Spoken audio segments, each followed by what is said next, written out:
ऐसे कौन से टैक्टिक्स हैं जिससे एक हॉस्पिटल 5,000 का बिल 50,000 कर देता है? कम से कम 25 से 40% हेल्थ केयर में ऐसी करप्शन हर रोज होती रहती है। ये लोग इंश्योरेंस में हैं, जितना बड़े एंटीबायोटिक्स दिए तो उतने पैसे हॉस्पिटल को मिल सकता है। मान लो किसी की डेथ हो गई, do you think hospitals, doctors, किसी की रिस्पॉन्सिबिलिटी होनी चाहिए? Expected death,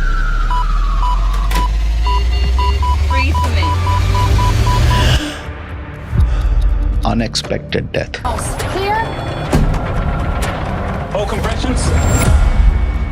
The doctor should have 1000% responsibility.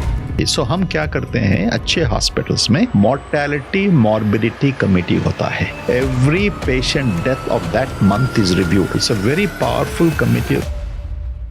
Baba type doctors, और उनका बहुत कल्ट फॉलोइंग होता है, लोग उन पे इतना भरोसा क्यों करते हैं? अब हमारे तेलंगाना में उसको बैन कर दिए, काफी हानि कर रहे थे। 5-6 साल पहले की हिसाब है, ये जो गवर्नमेंट हेल्थ केयर इंश्योरेंस में हजारों यूट्रसेस निकाल दिए वुमेन से, इसलिए कि गवर्नमेंट पर सर्जरी 20,000 या 25,000 दे रहा था। ऑर्गन का भी ब्लैक मार्केट होता है, इसका भी नेक्सस है। 2 ऑर्गन्स, एक है किडनी और दूसरी है लिवर। ये 2 ऑर्गन की इतना जरूरत है। बहुत सारे किडनी स्कैंडल्स हुए थे, लोग किडनीज बेच रहे थे पैसों के लिए। ये गवर्नमेंट की प्रॉब्लम है, आप रिस्पॉन्सिबिलिटी लो। कई बार पेशेंट्स को या तो जिंदा रखते हैं जस्ट बिकॉज उनसे प्रॉफिट्स एक्स्ट्रा निकालते हैं। डेफिनेटली। सी, प्राइवेट हॉस्पिटल्स ट्रीटमेंट के साथ साथ बहुत ऐसे हिडन चार्जेस ऐड कर देते हैं कि आपका मेडिकल बिल 5,000 से 50,000 तक का बन जाता है। बट इससे बचने का क्या तरीका है? हॉस्पिटल्स बिल्स कैसे इन्फ्लेट करते हैं? कौन से ऐसे टेस्ट होते हैं जो नेसेसरी नहीं होते फिर भी करवाए जाते हैं? और आप कैसे बता सकते हैं कि आपको एक्स्ट्रा चार्ज किया गया है?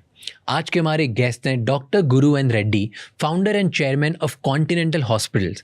आज हम उनसे जानेंगे हॉस्पिटल्स बिजनेस मॉडल कैसे काम करता है, एक हॉस्पिटल शुरू करने के लिए कितना इन्वेस्टमेंट चाहिए, क्या हॉस्पिटल पेशेंट्स को उनके कपड़ों या अपीयरेंस के बेसिस पे चार्ज करते हैं, इंडिया और यूएस के हेल्थ केयर सिस्टम में डिफरेंस क्या है, क्या ब्लैक मार्केट फॉर ऑर्गन सच में एग्जिस्ट करता है, और इतने सारे मेडिकल प्रोफेशंस अवेलेबल होने के बाद भी लोग उन्हें परस्यू क्यों नहीं करते? ये एपिसोड एंड तक ज़रूर देखिए और डॉक्टर रेड्डी एंड उनके हॉस्पिटल्स के बारे में और जानने के लिए check out the link in the description.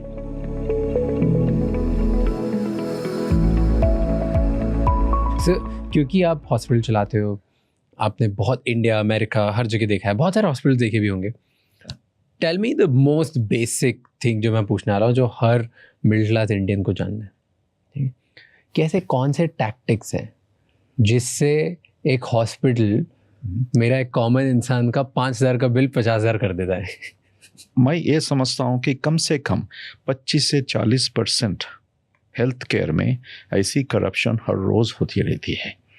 Okay, ये भी पता नहीं कि जो मरीज़ वहाँ पर गया कौन सी इंजेक्शन दे रहा है। एग्जैक्टली। कभी स्टेरल वाटर के इंजेक्शन भी दे सकता है। ओके, बोलेंगे कि मैं पेनिसिलिन दिया हूँ, नहीं तो मैं एंटीबायोटिक दिया हूँ आपको। ओके, मैं जब फ्लू की डायग्नोसिस होती है उसके लिए कोई एंटीबायोटिक्स की ज़रूरत नहीं है। हाँ। ओके, क्यों इनको एंटीबायोटिक्स देना? अगर ये लोग इंश्योरेंस में है, CGHS में है, हाँ। या स्टेट गवर्नमेंट के एजेंसी इंश्योरेंसेस में है, उसका अंडरस्टैंडिंग है कि जितना बड़े एंटीबायोटिक्स दिए तो उतना रेम्यूनरेशन, उतने पैसे हॉस्पिटल को मिल सकता है। हाँ।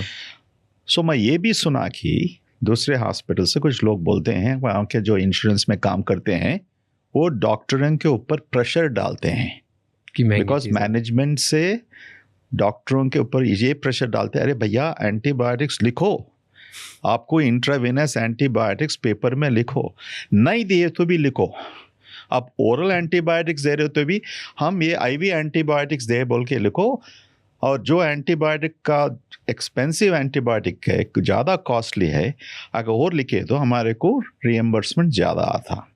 देखो, ये सिस्टम में भी गलती है शमानी साहब। क्या गलती है मैं बता दूँ। सेंट्रल गवर्नमेंट, स्टेट गवर्नमेंट, ऐसे पब्लिक एजेंसीज में, ओके, पेशेंट जब हॉस्पिटल में एडमिट होता है उसके लिए काफ़ी काफ़ी दूसरे ज़रूरतों की ज़रूरत पड़ती है। उनके ग्लव्स होते हैं ओके इन्फेक्शन कंट्रोल के लिए, ओके उनका जो सैनिटेशन इश्यूज है and all of this things, ये पूरे जो भी होते हैं ना पेशेंट के गाउन्स होते हैं सब, उसका कोई खर्चा वो नहीं देते हैं। सो ये हॉस्पिटल्स अब कैसा उनको ये मैनेज करना है। सो उनको मालूम है कि एंटीबायोटिक्स में हम या ऐसा करो तो उस वहाँ से हमारे को पैसा आ जाएगा। सो थोड़ा बहुत सिस्टम की फॉल्ट है, ओके ये तो सालों भर से चल रहा है। सो आई थिंक हम सब ऐसे चीज़ों में जो बैठ के ठीक तरह से पॉलिसी बनाए तो मेरे को I can feel strongly that ये जो पॉलिसी बनाने से ऐसी जो भ्रष्टाचार होती है, करप्शन होती है, उसको हम कम कर सकते हैं। बट ऐसे बहुत सारे हॉस्पिटल्स होंगे जो और भी गलत टैक्टिक से यूज़ करके। हाँ बिल्कुल बिल्कुल, मैं वहाँ से लोगों को बेचते हैं। वहाँ के मेडिकल रिप्रेजेंटेटिव्स, मेडिकल डॉक्टर्स जो रहते हैं, नहीं तो वहाँ पर जो फाइनेंशियल अप्रूव करने वाले रहते हैं। मेरे को तो मालूम है 4-5 साल पहले जब हमारे इंश्योरेंस मैनेजर आके हमारे मैनेजमेंट कमेटी को बता रहा था, सर पूरा तेलंगाना आंध्रा में यही हॉस्पिटल है जो ये एंटीबायोटिक्स वगैरह ऐसा बिल नहीं करता। तो हमारा डिजिटल सिस्टम है। जब कॉन्टिनेंटल में शुरू करा हूँ, कंप्लीटली डिजिटल सिस्टम से शुरू करा हूँ। उसका मतलब क्या है, मीन्स हमारे रिकॉर्ड्स भी जो भी है वो इलेक्ट्रॉनिक मेडिकल रिकॉर्ड्स है। मीन्स डॉक्टर्स कोई कागज़ पे लिख नहीं सकते। उससे क्या हो जाता है, एक बार आप कंप्यूटर में एंटर करें तो फिर उसको बदल नहीं सकते। सो मैं उन लोगों को बोला हूँ, देखो जो देना है पेशेंट्स को वो रिकॉर्ड करे सो है, इसको कैसा बदलने के लिए बोल रहे। तो वो बोलता है कि नहीं, दूसरी कागज़ में फाइल बनाओ, उसके ऊपर लिखा के पेपर फाइल भिजाएंगे। सो मैं उसको रूम से बाहर निकाला। फिर कभी आप ऐसे मैसेज लेके आए तो बहुत प्रेशर था मेरे ऊपर, बिकॉज वो बोल रहे थे कि 99% 100% हॉस्पिटल्स यही करते हैं, हमारे इलाकों में ऐसा करते हैं। और वहाँ से प्रेशर आ रहा है, जो हमारे को पैसे देने वाले हैं वहाँ से हमारे को प्रेशर आ रहा है कि क्यों नहीं कर रहे आप लोग ऐसा। ओके, सो ये सिस्टम्स की प्रॉब्लम है, इसको ठीक तरह से स्टडी करना और इजी फिक्स करना है।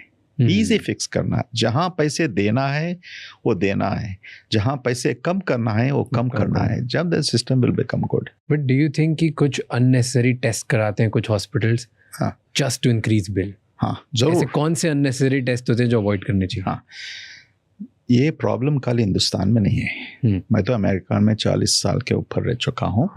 सो ओके, वहाँ पर भी होता है, मगर दोनों में एक फ़र्क है। क्या? अमेरिका में होता है कि इसलिए कि वो लीगल फियर से होता है। अगर ये नहीं करने से हम कुछ डायग्नोसिस मिस करें तो हमारे को माल प्रैक्टिस लॉ सूट हो सकता है। ओके, सो उसका फिर 1-3 साल तक चक्कर लॉयरों के तरफ घूमना पड़ता है। और कभी कभी उनका खर्चा लाखों में चले जाता है। सो वो फियर से, इसलिए अमेरिकन मेडिसिन को हम बोलते हैं कि डिफेंसिव मेडिसिन बोलते हैं। ये डिफेंसिव मेडिसिन के लिए हम लोग इतना सारे टेस्ट करना पड़ता है।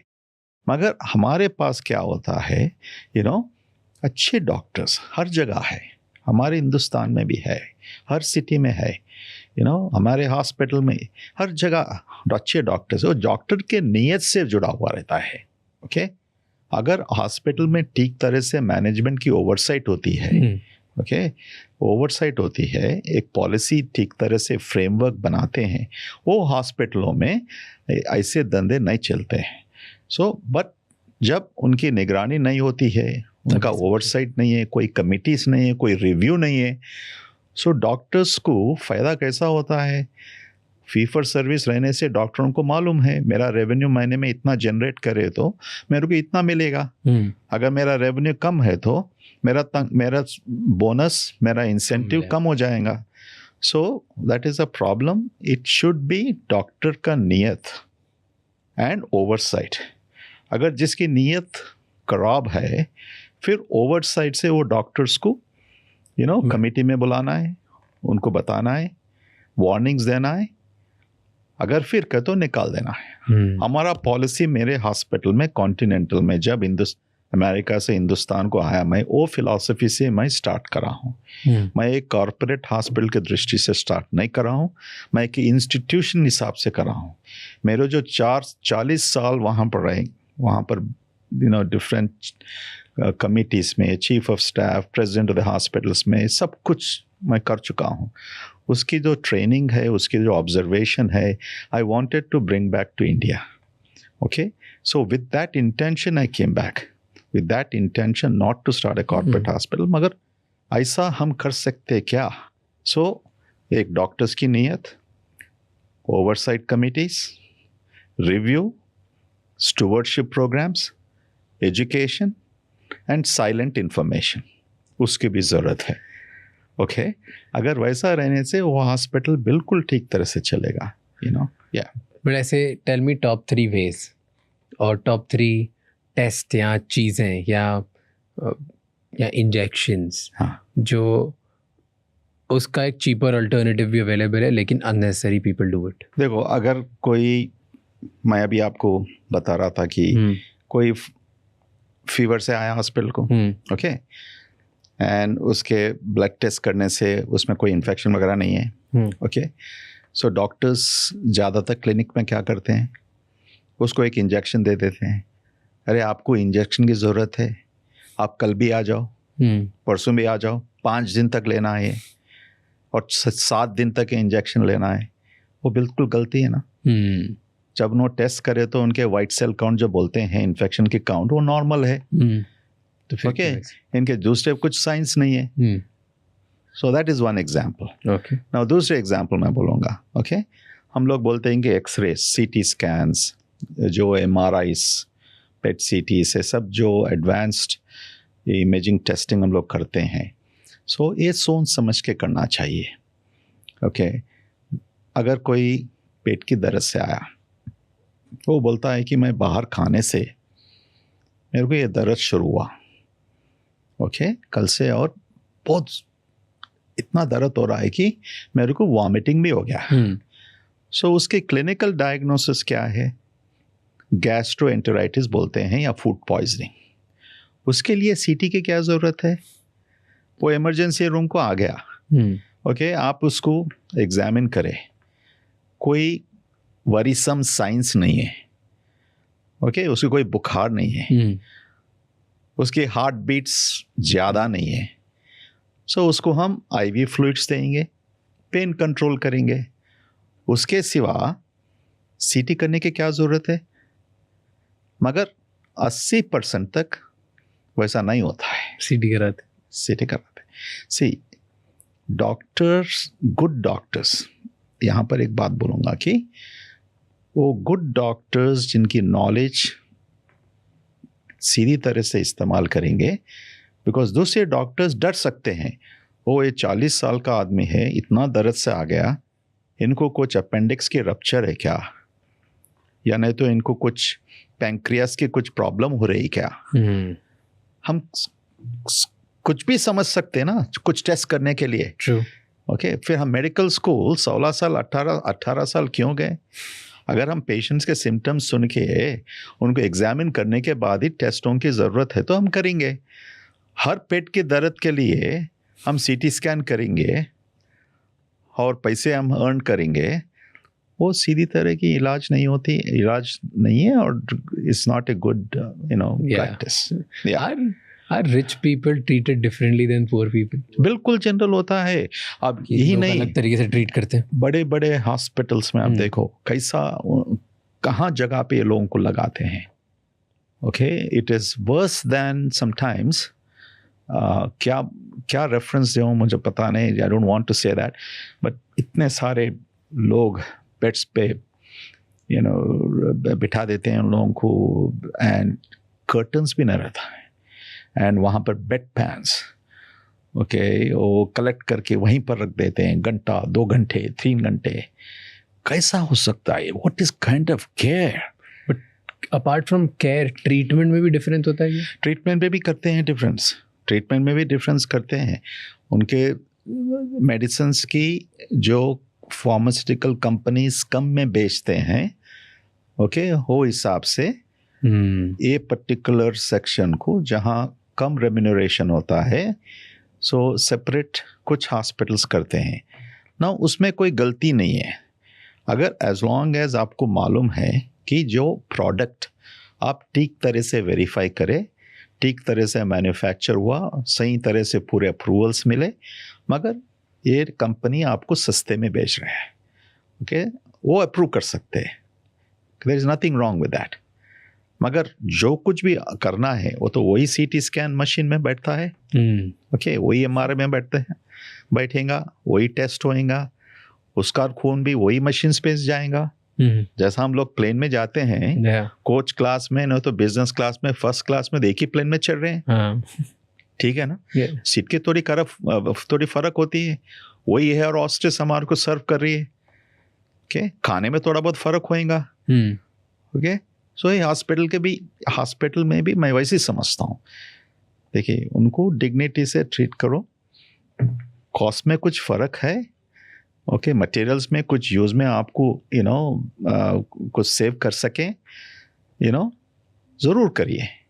But have you seen that कभी कभी ऐसा होता है कि कस्टमर वॉक इन करता है, पेशेंट वॉक इन करता है, ओके, हॉस्पिटल में, एंड देन शक्ल देख के लोग डिसाइड कर लेते हैं, वो एडमिन वाले, कि इनको किस टाइप का पैकेज देना है, किसको लूट सकते हैं, किसको नहीं लूट सकते हैं, किसको अच्छा ट्रीटमेंट देना है, किसको 4 चीज़ें एक्स्ट्रा देनी है। Do that? हर रोज़ होता है हिंदुस्तान में, हर रोज़ कई हॉस्पिटल्स में। हमारे हिंदुस्तान में 70,000 हॉस्पिटल्स है, 70,000। ये 70,000 हॉस्पिटल्स में 26,000 हॉस्पिटल्स पब्लिक सेक्टर में है, okay, and 65,000 hospitals private sector में है, ओके। सो पब्लिक सेक्टर के कहानियां तो आपने सुने होंगे, वहाँ की बात बिल्कुल अलग ही होती है। एटलीस्ट प्राइवेट सेक्टर में कुछ डिफरेंसेस पब्लिक सेक्टर को कंपेयर करें तो यू कैन प्रोबेबली हैव, इसलिए लोग हिंदुस्तान के हेल्थ केयर सिस्टम क्यों ज़्यादा प्राइवेट सेक्टर में है, बिकॉज वहाँ पर कुछ गारंटीज है, कॉन्फिडेंस है, अच्छी तरह से देखते हैं सब, तो आउट ऑफ 91,000 65,000 हमारे यही हॉस्पिटल है। हाँ, 70,000 टोटल, 70,000 में 26,000 पब्लिक सेक्टर में है, okay, and the balance are in private sector में हॉस्पिटल्स, ओके। एंड ये हॉस्पिटल्स 10 बेड्स से लेके 1000 बेड्स तक, 1200 बेड्स तक भी हॉस्पिटल्स बने हुए हैं हमारे पास, ठीक है। सो लोगों को देख के आप डिसाइड करना, वेरी कॉमन। अगर एंट्रेंस में नहीं हुआ तो एंट्रेंस होने के बाद, जब बेड में रहने के बाद उनके बारे में मालूम कर लेके, इनका क्या बिजनेस है, कहाँ से हैं, क्या प्रोफेशन है, लोग वैसा भी चेंज करते हैं बिल्स में, ओके।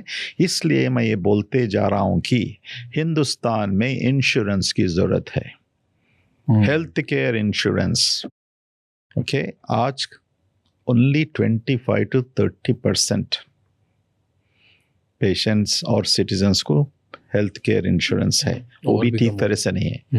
70% लोगों को हमारे मेडिकल हेल्थ केयर इंश्योरेंस नहीं है। उसमें 70 में से कुछ लोगों को ये हमारी प्रधानमंत्री APPJMJ और स्टेट गवर्नमेंट से कुछ इंश्योरेंसेस है। हमारे तेलंगाना स्टेट में आरोग्य ऋषि का इंश्योरेंस है, पुलिस वालों को आरोग्य बरदत्रा इंश्योरेंस बोलते हैं, ऐसा केरला में, तमिलनाडु में है, महाराष्ट्र में भी वाजपेयी इंश्योरेंस प्रोग्राम ऐसे कुछ है, सो स्टेट गवर्नमेंट से चलाते हैं।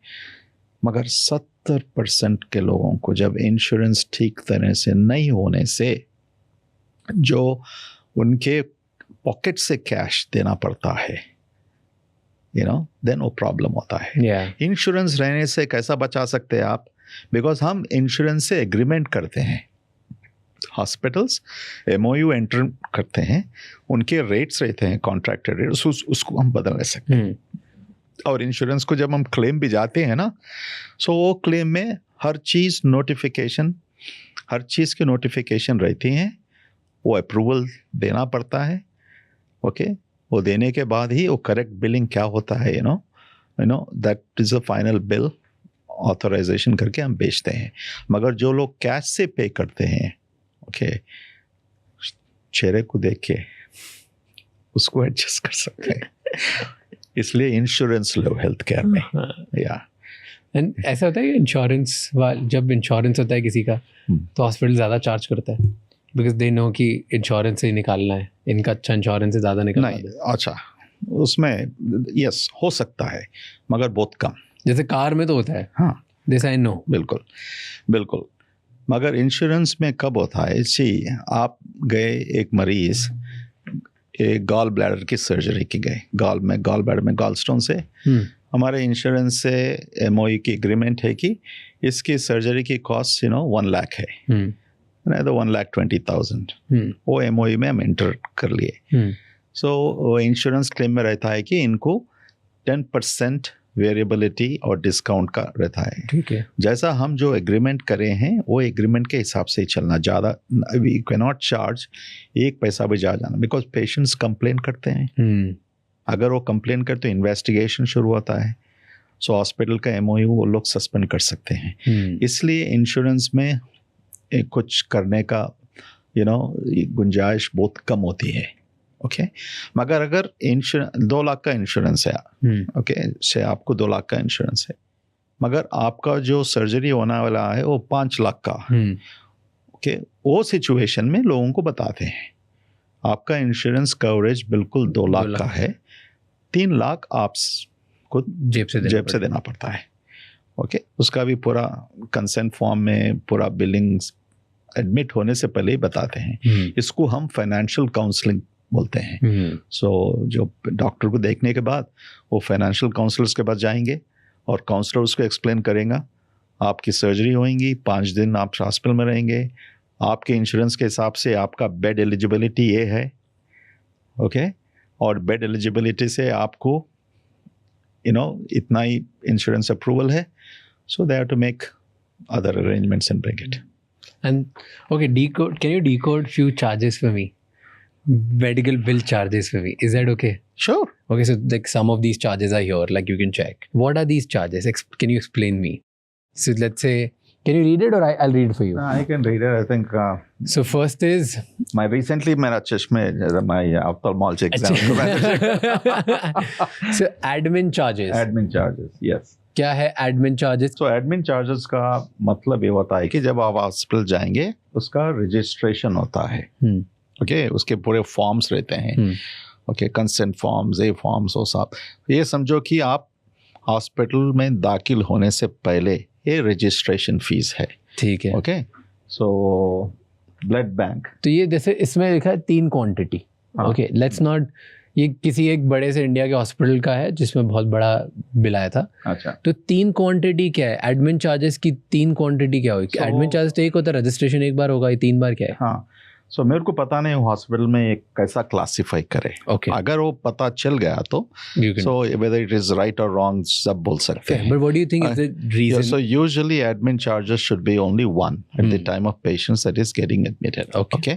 So मेरे को ये पता नहीं कि ये हॉस्पिटल में कैसा क्लासिफाई है। Second is blood bank. Now blood bank के charges है means 3 क्वांटिटी बोले तो 3 यूनिट्स ऑफ ब्लड ट्रांसफ्यूज करे होंगे। ठीक है, ओके, तो रेट्स आर वेरी राइट। ठीक है, ओके। एंड उसके बाद में क्रिटिकल केयर चार्जेस है 111 क्वांटिटी। सो मैं ये समझ रहा हूँ कि उसका टोटल है 1,24,350 है।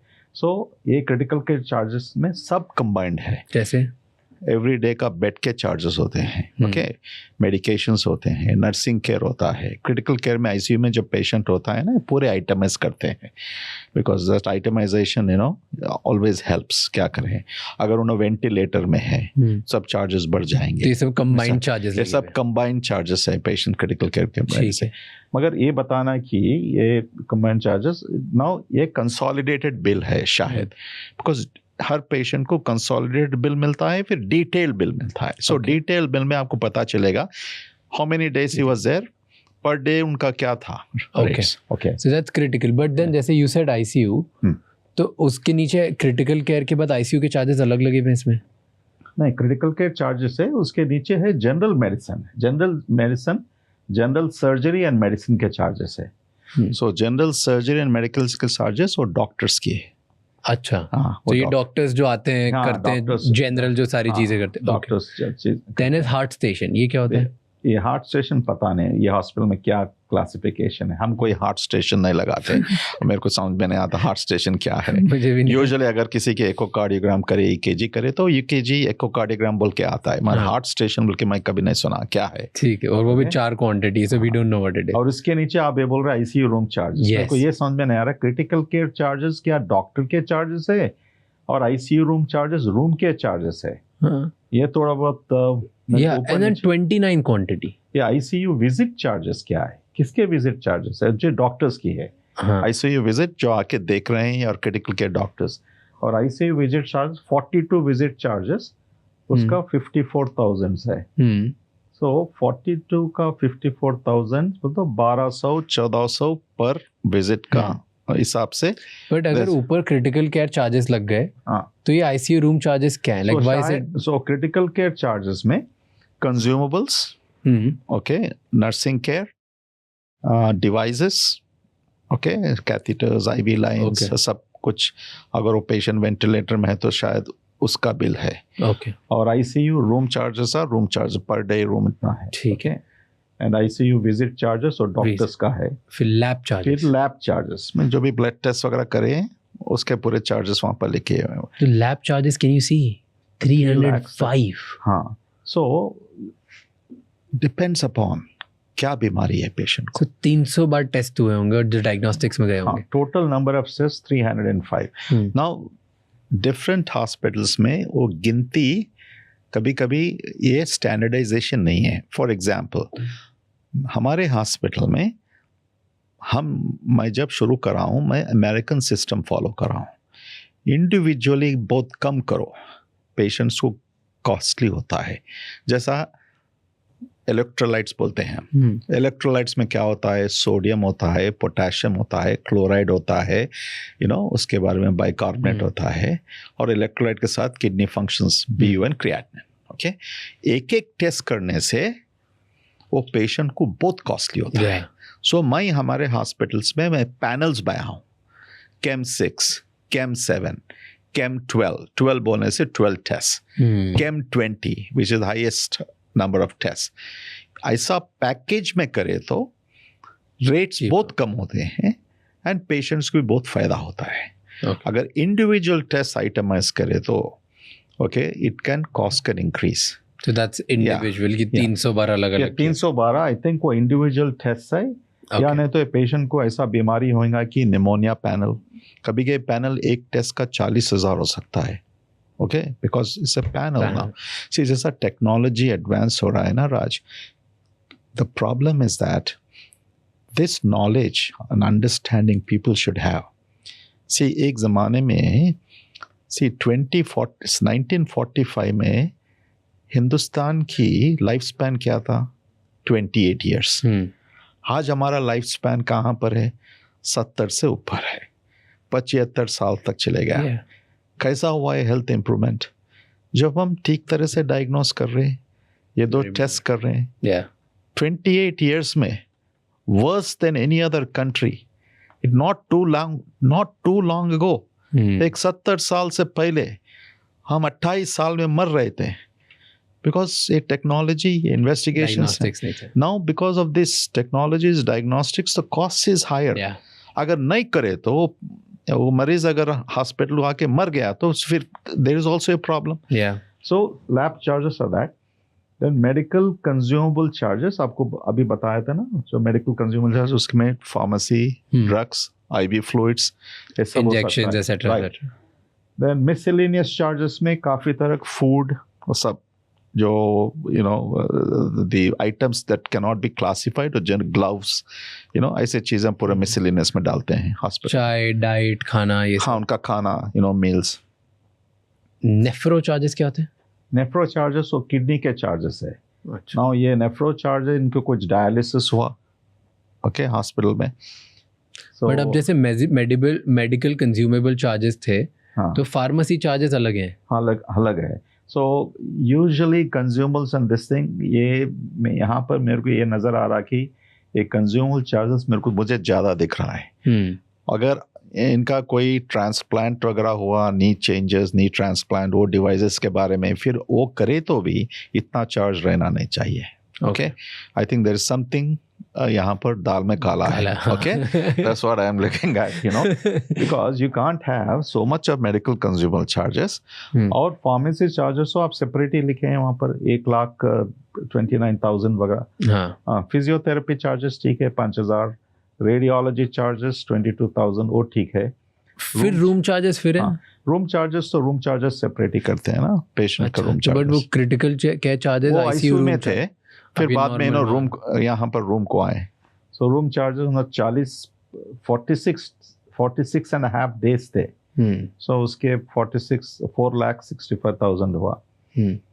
सो उसके बारे में speech therapy and visiting consultation. So इससे मेरे को ये मालूम पड़ रहा कि ये मरीज की बीमारी शायद stroke, central nervous system stroke और इंट्राक्रैनियल ब्लीडिंग, ये सीएनएस न्यूरोलॉजिकल सिस्टम से जुड़ा हुआ प्रॉब्लम है.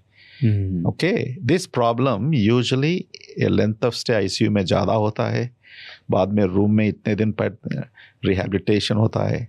Okay, that's the reason why I think, you know, you are seeing that bill to be almost 28 lakhs or something like that. Yeah. It's a big so bill. मैं एक बताना चाहता हूँ आपके प्रेक्षकों को कि ऑलवेज डिटेल, कहीं भी आपको डाउट है, बिल्कुल आप हॉस्पिटल मैनेजमेंट से, हॉस्पिटल बिलिंग से पूछिए, मेरे को एक बार डिटेल बिल बताओ. टेल मी दिस कि मेडिकल जो टेस्ट होते हैं और मेडिसिन होती है वो हॉस्पिटल के अंदर महंगी क्यों होती है बाहर से? This is very very very important. बहुत अच्छा प्रश्न पूछे हैं, बहुत इंपॉर्टेंट है. हॉस्पिटल्स कैसा सरवाइव होंगे? से हर हॉस्पिटल में कोई प्रॉफिट सेंटर्स रहते हैं. से हमारे हॉस्पिटल में 1,400 लोग काम करते हैं, 1,400 पीपल. उसमें 180 कंसल्टेंट्स है, पोस्ट ग्रेजुएट से 250 डॉक्टर्स और सब. ओके, ये प्रॉफिट सेंटर्स में हम जो मुनाफा जो हॉस्पिटल को मिलता है उससे हम हॉस्पिटल चलाते हैं. ओके, सो एमआरपी प्राइस जो होता है मेडिकेशन में, जहाँ हम फार्मेसी से जो एमआरपी प्राइस, जो गवर्नमेंट का रूल है, you can not sell MRP price से ज़्यादा आप बेच नहीं सकते. okay, वो तो प्राइम मिनिस्टर मोदी साहब 4-5 साल पहले वो इंट्रोड्यूस करे हैं. सो हम डिक्लेयर करना हर ड्रग का एमआरपी प्राइस क्या है. ओके, सो एमआरपी प्राइस से ज़्यादा नहीं बेच सकते हैं. ठीक है. सो जब हम फार्मास्यूटिकल कंपनी से खरीदते हैं, और जो भी वेंडर है, मिडलमैन है, डिस्ट्रीब्यूटर है, जो भी डिस्ट्रीब्यूटर है, वो हमारे को 10-20-25% एमआरपी प्राइस से कम देगा. ठीक है. ओके, वो this is as per the policy and rules of the government. So जो 10-15% जो बचता है हमारे को, वो हॉस्पिटल चलाने के लिए, लोगों की तनख्वाह पे करने के लिए, हॉस्पिटल मैनेजमेंट के लिए. अगर हम जो कॉस्ट प्राइस में बेचेंगे, ओके, हॉस्पिटल का बिजनेस ही छोड़ दो, कौन सा बिजनेस चलेगा? ये दिस इज फेयर. ये तो बाहर वाले भी ऐसे ही करते होंगे. अपना 15-20% लगा के आगे बेचते हो. बिल्कुल. सो ठीक तरह से अच्छे फार्मेसिस्ट जो होते हैं, देखो हिंदुस्तान की एक बड़ी प्रॉब्लम है, यहाँ पर 50-60 फार्मास्यूटिकल कंपनीज नहीं है, हजारों में है. सो ये एसिड की मेडिकेशन है, समझो, हम PPIs बोलते हैं. सब लोगों को मालूम है, हार्ट बर्न, जो जलन वगलन होता है, हम ओमेज लिए, वो लिए ना टैबलेट्स. ये टैबलेट्स कम से कम 100 फार्मास्यूटिकल मैन्युफैक्चरर्स करते हैं. ओके, कौन सा स्टैंडर्ड कंपनी से हम खरीदना चाहिए? How should I believe, you know, ये कंपनी जिसका नाम कभी नहीं सुने, वो आके भेजूंगा मैं आपको 20 पैसे में भेजूंगा एक टैबलेट, और दूसरे बड़े कंपनी से, पूरे जो टॉप 20 कंपनीज है, सो उनका रेट 1 रुपये होगा. सो हम कैसा डिसाइड करना?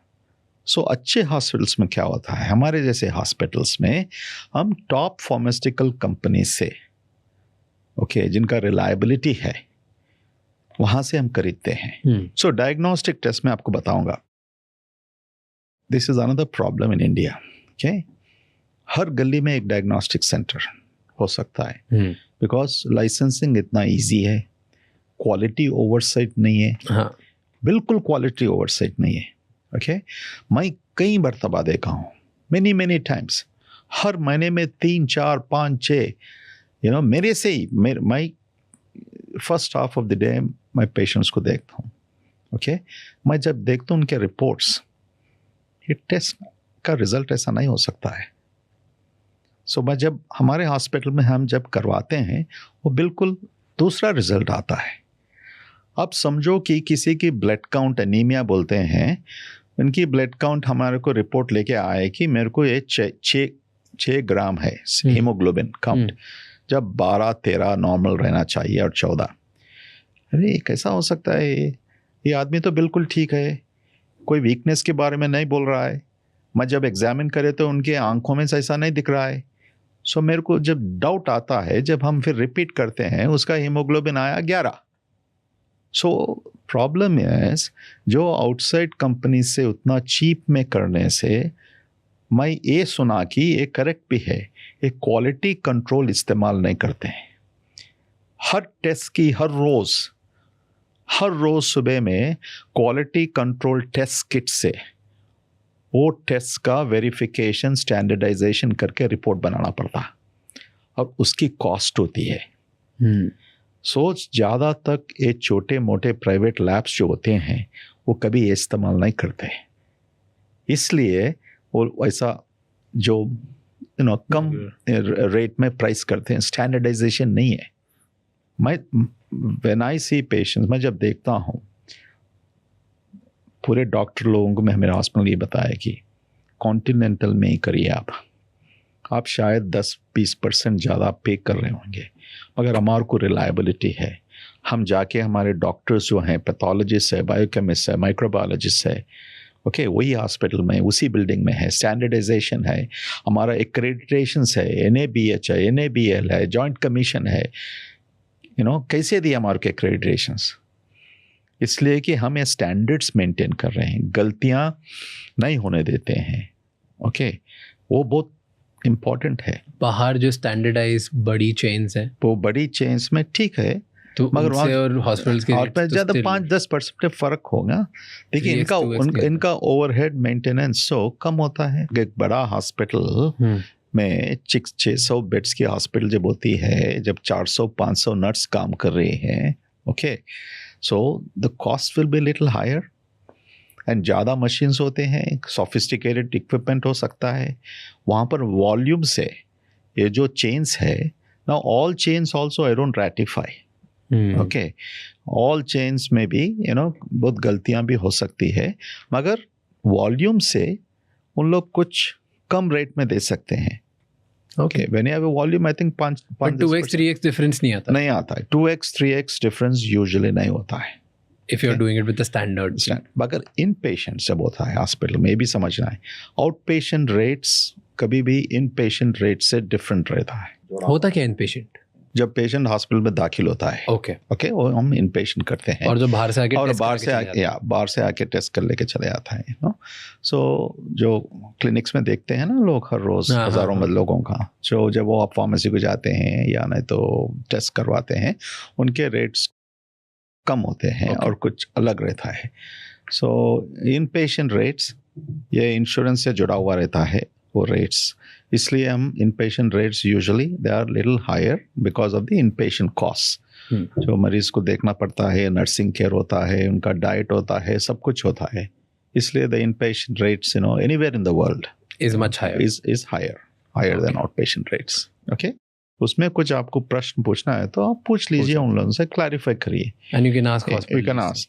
मगर क्या होता है, देखो, ऐसा बिल देखने से अगर वो लोग जेब से पे करना है कैश से, उन लोगों को एक तरफ से पेशेंट को हम अच्छा करें, ओके, डिस्चार्ज करें ठीक तरह से, मगर बिल देके वो तड़पते हैं। उनका पूरा जो अच्छा करे सो इम्प्रेशन वो मिट जाता है एकदम। इसलिए अच्छे हॉस्पिटल्स में हम क्या करते हैं, हर 2 दिन को पेशेंट्स को बताते हुए आते हैं, बिकॉज उनका रिस्पॉन्सिबिलिटी है, ओके, हमारे को ये मत करो, नहीं तो कोई पब्लिक हॉस्पिटल में ट्रांसफ़र करो, ओके, यहाँ पर रहने से आपको ये खर्चा हो रहा है, वो आप बताना चाहिए। वो एकदम फाइनल डे आके मेरे को 20 लाख भरना है, एकदम से नहीं, वैसा नहीं करना चाहिए। Yes, you are talking about India versus America lot, बीच बीच में आपने बोला, और क्योंकि आप अमेरिका में प्रैक्टिस करते हो, इंडिया में भी प्रैक्टिस करते हो, tell me major differences India के हेल्थ केयर सिस्टम और अमेरिका के हेल्थ केयर सिस्टम में, क्या बेसिक डिफरेंसेस? यस, मैं आपको फर्स्ट ये बताना चाहता हूँ कि हमारे इंडिया का हेल्थ केयर सिस्टम अच्छी तरह से प्रोग्रेस हो रहा है। I am very happy about it, okay, and every year हम प्रोग्रेस देख रहे हैं, बिकॉज अच्छे सिस्टम्स ला रहे हैं, प्रोसेसेस इम्प्लीमेंटेशन कर रहे हैं, बाहर से हम सीख रहे हैं। So the major difference is American system और वेस्टर्न सिस्टम बहुत मैच्योर सिस्टम है। उसका मतलब क्या है? मीन्स ए सिस्टम में everything is done, you know, with well established processes planning. Okay, वो प्लान से जब पेशेंट हॉस्पिटल को आता है, सो एक सिस्टम होता है, उनके इंश्योरेंसेस वगैरह होते हैं, वेरिफिकेशन होता है, उनसे कम्युनिकेशन कैसा जारी रखना, कैसा बताना उन लोगों को क्या हो रहा है, रेगुलरली अपडेट करना। ओके, और कहाँ हीरा फेरी नहीं हो सकता है वहाँ पर, बिकॉज कोई उनका बिल भर रहे हैं तो उनका जिम्मेदारी नहीं है वहाँ पर, पैसों के बारे में नहीं सोचता है वो, उनके जेब से नहीं आ रहा है। इसलिए हेल्थ केयर में जब तक एक थर्ड पार्टी सिस्टम ना हो, verification third party system payment ना हो, मीन्स कोई गवर्नमेंट पे कर रही है, नहीं तो कोई आपका प्राइवेट ऑर्गेनाइजेशन पे कर रही है, नहीं तो आपका बिजनेस है, आप इंश्योरेंस लिए हैं, आपके एम्प्लॉयज़ को इंश्योरेंस दिए हैं, as long as a third party system जब होता है, जब लोगों को शांति मिलता है, मेरे को मेरे बीमारी के साथ ये पैसों की प्रॉब्लम, उसकी बोझ मेरे ऊपर नहीं है।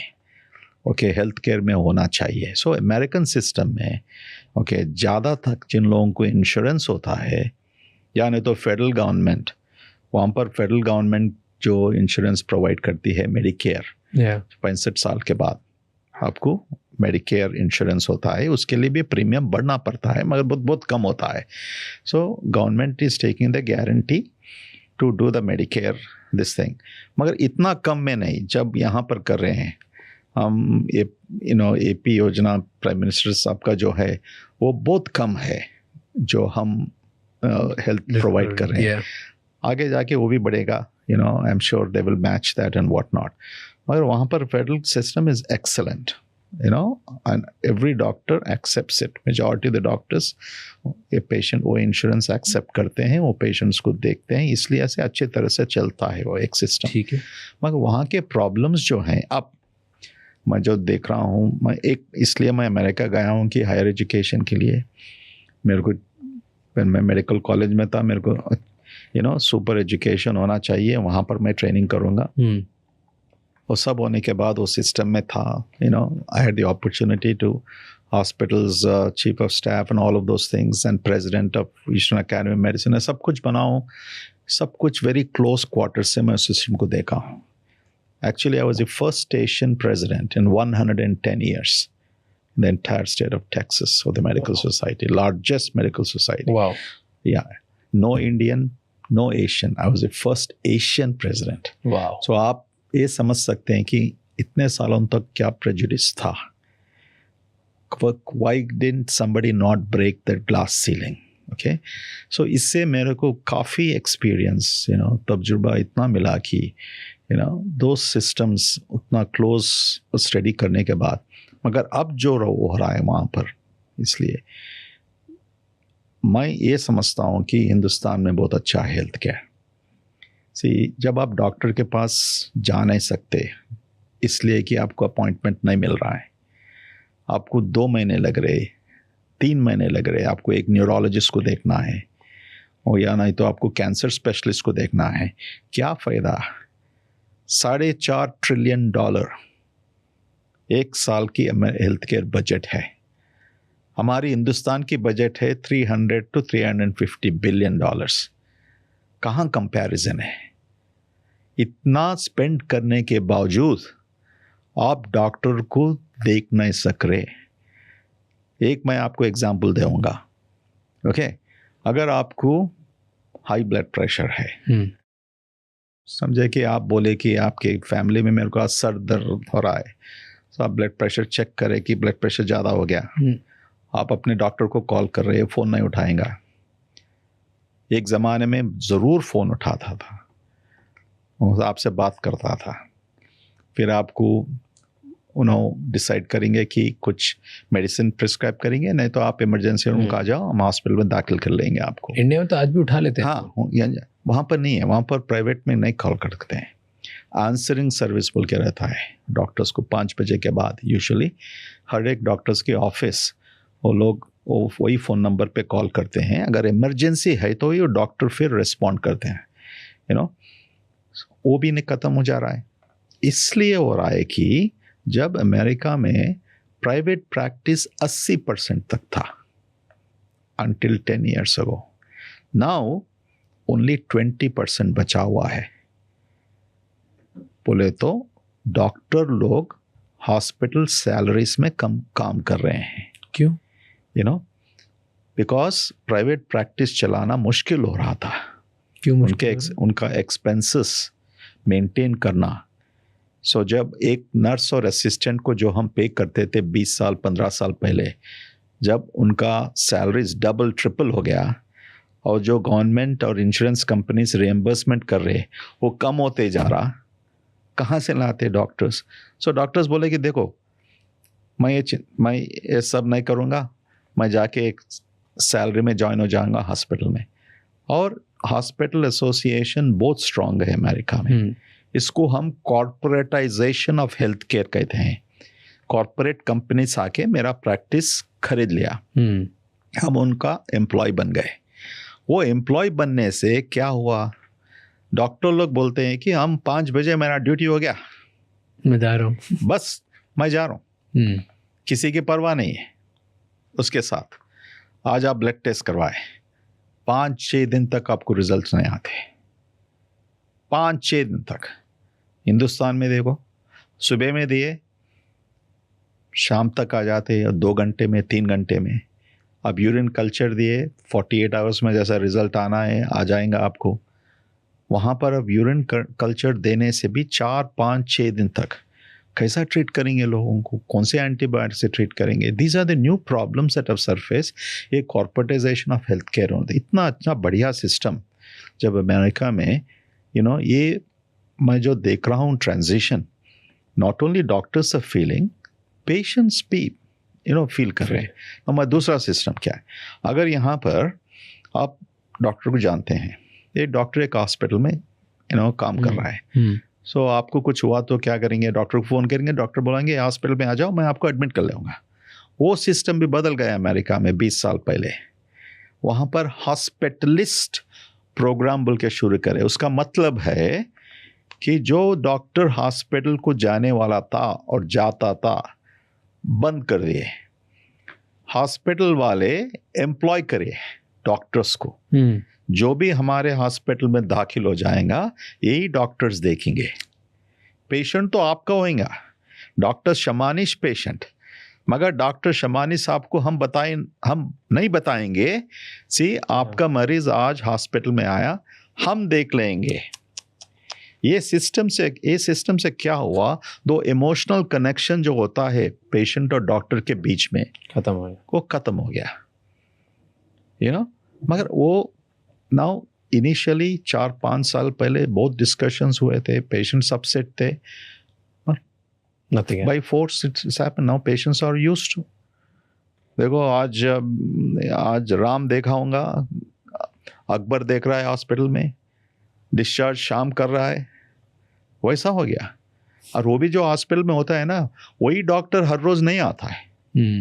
एवरी डे वो जो ग्रुप में है वो दूसरा आता है, तीसरा आता है, चौथा आता है। तो ये राम क्या लिखा है अकबर को नहीं मालूम, अकबर क्या लिखा है शाम को नहीं मालूम।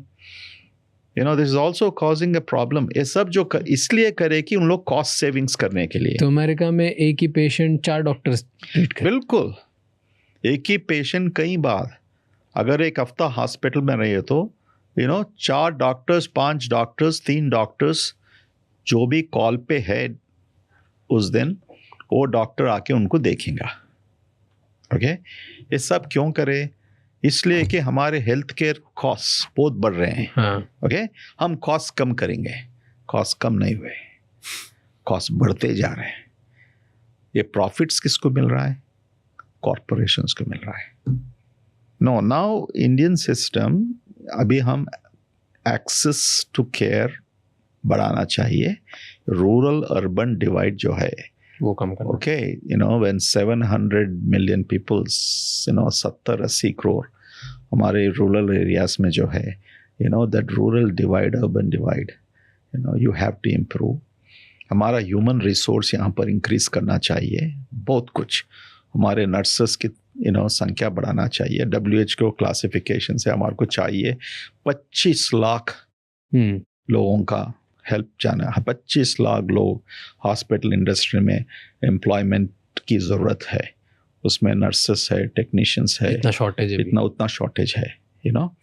अभी जैसे बड़े बड़े नए हॉस्पिटल्स खुल रहे हैं, एंड पब्लिक सेक्टर में भी, सेंट्रल गवर्नमेंट सेक्टर में भी। मोदी साहब खुद एक 1200 All India Institute of Medical Sciences open करे हैं।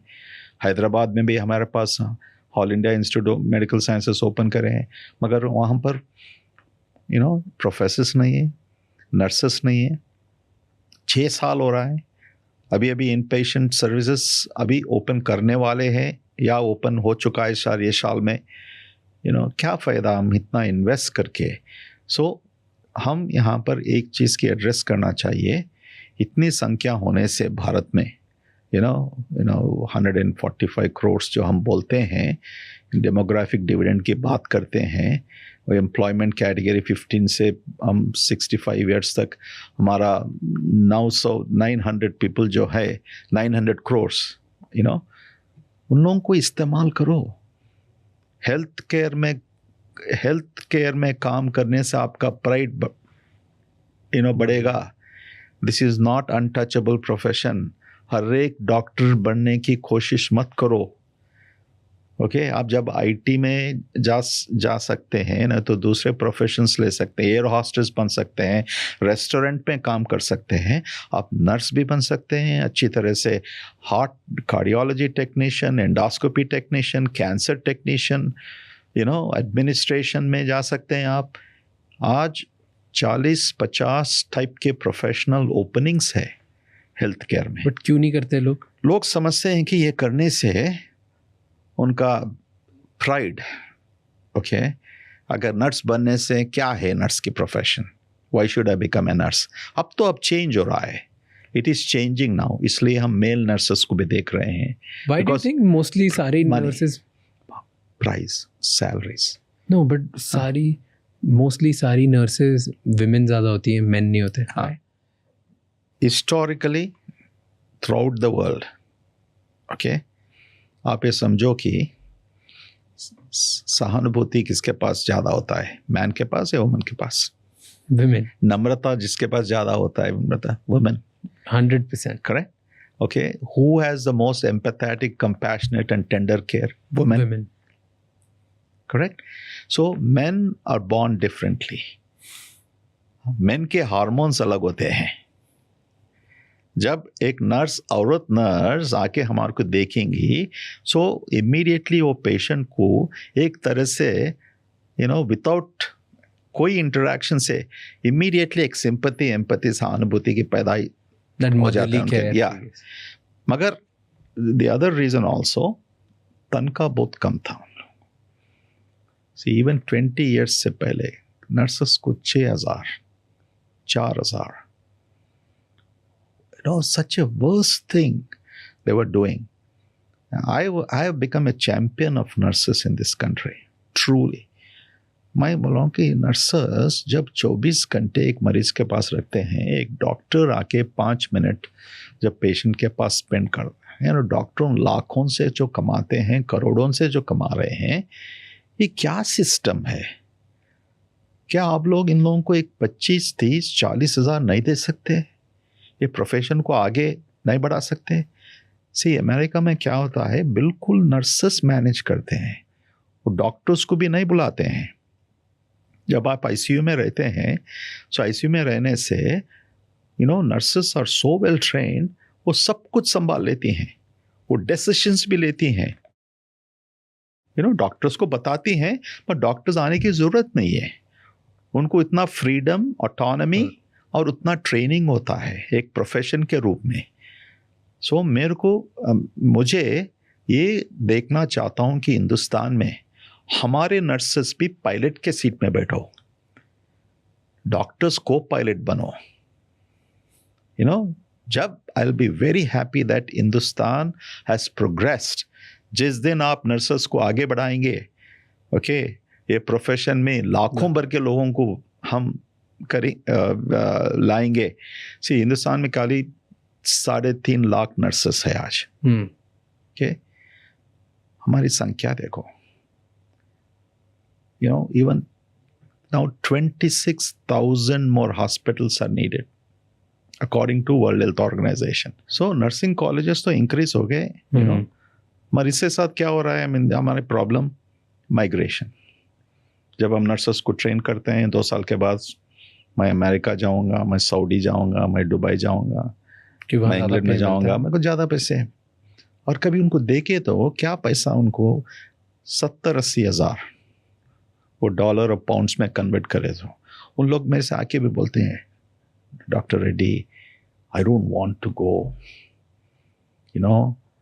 Because my parents are here, मेरे पेरेंट्स यहाँ पर है, बच्चों को लेके जाना नहीं ऐसा। अगर मेरे को यही तनख्वाह यहाँ पर मिले तो 3-4 साल में हम जाके अर्न करके फिर वापस आएंगे, फिर हम आपके हॉस्पिटल में कॉन्टिनेंटल में आ सकते हैं कि ज़रूर, और बहुत अच्छे नर्स थे।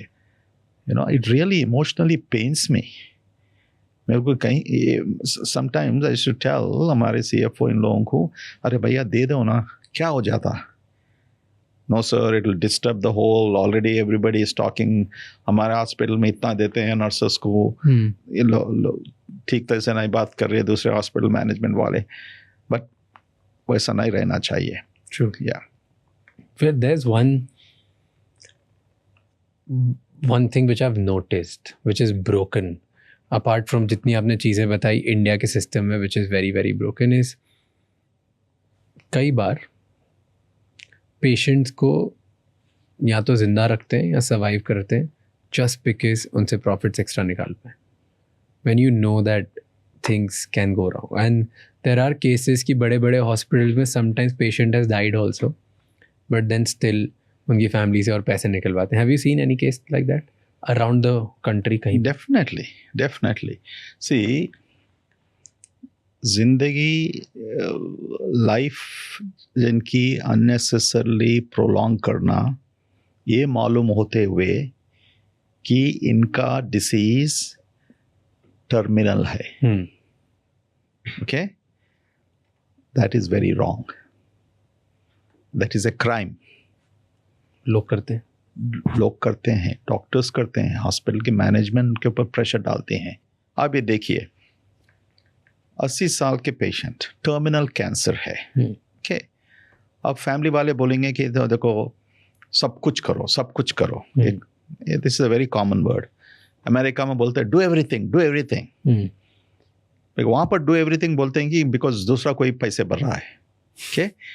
अगर यहाँ पर भी लोगों को समझाने से, कुछ लोग समझते हैं, कुछ लोग नहीं समझते हैं, मगर डॉक्टर लोगों का फर्ज है, आप पूरे डॉक्टर कंसल्टेंट से जो ये मरीज को देख रहे हैं, बैठ के उनको समझाइए, ये टर्मिनल सिचुएशन है, इनको वेंटिलेटर में रखना ठीक नहीं है, इससे इनका कुछ होने वाला नहीं है। जब ऐसा समझाते हैं, हमारे हॉस्पिटल में मैं देखता हूँ 80% तक पेशेंट समझ जाते हैं। जिसके पास पैसे भी है, ओके, जो पैसे भी बच सकते हैं, वो लोग भी समझ जाते हैं, ठीक है डॉक्टर साहब आप लोग बोल रहे हैं ना, there is no point in doing this. So it is कि doctors should be not only as doctors, but they should be the guide. They should own, family को ओन करना चाहिए, एक फैमिली मेंबर के तरह, empathetically they need to communicate to them. मैं आ गया, आज मैं नोट लिख सकता हूँ, मेरे 1200 मिल गए कि अगर ये पेशेंट जिंदा है 7 दिन तक, okay, let him live, knowing fully well he won't live. और कोई पेशेंट, देखो अभी मैं स्ट्रोक के बारे में बताया, स्ट्रोक हो गया, सब कुछ करे हैं, हमारे को ये मालूम है कि फिर बात नहीं कर सकेंगे, चल नहीं सकेंगे, इनको लंग्स में इन्फेक्शन है, इनकी अभी अभी डायलिसिस चल रही है, कहाँ तक लिख चल रहा है। बट 1% वंडर मिरेकल का भी चांस नहीं होता। हाँ, अगर वो चांस, तो दैट स्पिरिचुअल चांस, मैं आपको एक सही एग्जाम्पल दूंगा। मेरी mother, my mother at age 72 उनको हार्ट अटैक हुआ था 1 साल पहले, कॉन्टिनेंटल ओपन करने से पहले। She was the influencer for me to come back. वो बोले कि बेटा आप इतने बड़े पोजीशंस में चले गए, अब इतना अच्छा कमाए अमेरिका में, आप वापस आ जाओ। She was very much instrumental. मगर मेरे को इस बात की आज तक नफरत होती है कि मैं मदर को सेव नहीं कर सका हूँ।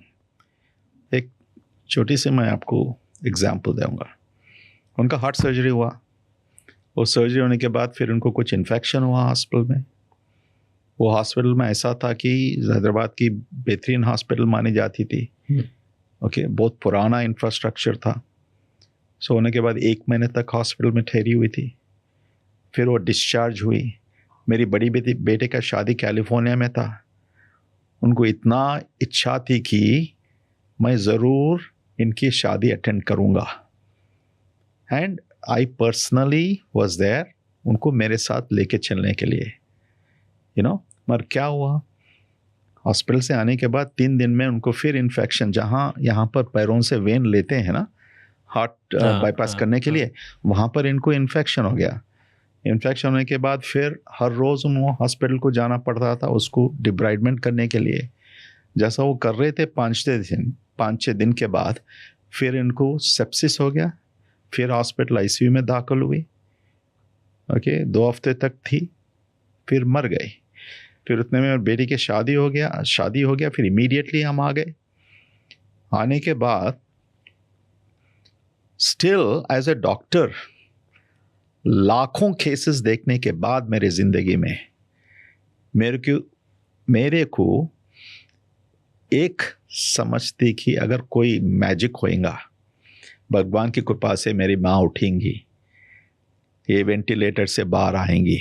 ऑल्दो मेरे को मालूम था 1000% ओके उनकी मृत्यु हो गई 4 दिन पहले, शी वॉन्ट कम बैक, हम आर्टिफिशियली वेंटिलेटर में रखे हैं। सो मैं ये एग्जाम्पल से आप जो प्रश्न पूछे हैं, हर इंसान को एक होप होता है, मगर ये होप रखने से हम सोच समझ के आगे जाना चाहिए। जब डॉक्टर लोग ठीक तरह से हमारे को बताएंगे ओके इनका बचना बिल्कुल नामुमकिन है, नहीं हो सकता है। It's very important to understand that. Do you think India में भी, because you spoke about death, जैसे यूके में हर हॉस्पिटल को अपना मोर्टेलिटी रेट पब्लिश करना होता है पब्लिकली, कि हमारे हॉस्पिटल में कितनी डेथ्स हुई है, कितने पेशेंट्स आए थे और फिर कितनी डेथ हुई, वो पब्लिक डेटा हर साल उनको अपडेट करना होता है, तो सबको पता होता है कौन से हॉस्पिटल में कितनी डेथ हुई है, कितनी डेथ्स हुई है। यूएस में पब्लिक डेटा है कि वर्ल्ड का लोएस्ट मोर्टेलिटी रेट जो हेल्थ केयर सिस्टम में वो यूएस में है। इंडिया में कोई सिस्टम नहीं। इंडिया में है सिस्टम, आपको बताऊंगा। हर हॉस्पिटल पब्लिश करता है? नहीं, नॉट हर हॉस्पिटल में नहीं। सी इसलिए जो एक्रेडिटेशंस बोलते हैं ना, जैसा हमारा हॉस्पिटल इतने एक्रेडिटेशंस हैं अमेरिका की जॉइंट कमिशन से, ये सब रिक्वायरमेंट है, ये सब रिक्वायरमेंट है जो हर 2 साल 3 साल को ये सर्वे होता है। ये सर्वे एकदम 1 हफ्ते में आके उस हफ्ते का डेटा नहीं देख रहे हैं, हर महीने को हमारे को रिकॉर्ड करना पड़ता है हमारी क्वालिटी टीम से। हमारे लोगों को मालूम होना चाहिए as a chairman of the hospital, अगर मुझे ये पता नहीं चल रहा मेरे हॉस्पिटल में कहाँ मरीज़ मर जा रहे हैं, कौन से डॉक्टर के कौन से स्पेशलिटी में, ओके उसका कैलकुलेशन नहीं है तो, उसका स्टैटिस्टिक्स नहीं है तो Okay, how do you really manage? So in good hospitals in this country, definitely वो statistical data है और reporting authority होता है hospital DME system. हमारे को रिपोर्ट करना पड़ता, हर death is reported to your states directorate of, but publicly नहीं होना चाहिए, डू यू थिंक? हाँ, now that is important. See where this should come in India. अगर मेरे को हमारे हमारे यूनियन हेल्थ मिनिस्टर साहब एक 6 महीने के लिए बगैर तनख्वाह अगर रख लिए तो okay, I would like to write so many good systems. I really mean it. मैं दिल से बोल रहा हूँ आपको. इतने सारे सिंपल चीज, these are simple things. See you are already doing, but take this to the next level. Okay, publish करो आप. मैं ये सुना कि कोई प्रेशर है हॉस्पिटलों से नहीं डिस्क्लोज करना. Okay, they don't want to disclose. Okay, which is true. कुछ हॉस्पिटल्स में, बड़े कॉर्पोरेट हॉस्पिटल्स में इतना death rate is so high, they don't want to disclose. Okay, so इसलिए कि ये इन्फ्लुएंस के वजह से, okay, प्रोटोकॉल नहीं रहने से, एक पॉलिसी नहीं बना हुआ है, बट जब गवर्नमेंट मैंडेट कर सकते हैं, गवर्नमेंट तो एक रेगुलेशन ला सकते हैं. अब जो लाई कि NABH हॉस्पिटल्स को आप लोगों को इंश्योरेंस के, गवर्नमेंट इंश्योरेंस से थोड़ा बहुत ज़्यादा रिएम्बर्समेंट मिलेगा. नाउ अब हॉस्पिटल्स को भी ग्रेड करने वाले हैं, कौन से हॉस्पिटल्स ग्रेड 1 है, ग्रेड 2 है, grade 3. It could be a good system. इसी तरह से हॉस्पिटल्स बोल सकेंगे आपका जो लाइसेंसिंग होता है हर 2 साल को, हर 3 साल को आप ये डेटा बिल्कुल सबमिट करना. फिर then they can state wise they can publish that properly classification करके. So we have to report. And good hospital which are accredited, वो डेटा फॉलो करते हैं, क्वालिटी में रिव्यू होता है. अगर कोई डॉक्टर का if a surgeon has more deaths, हमारे डिसिप्लिनरी एक्शन लेना पड़ता है, उनको बदलना पड़ता है. इंडिया में होता है, मगर on a scale that is required compulsorily वो नहीं है. That should happen. What's mortality rate in your hospital? My mortality rate is way below, not even 1 to 1.5% or something like that. Okay.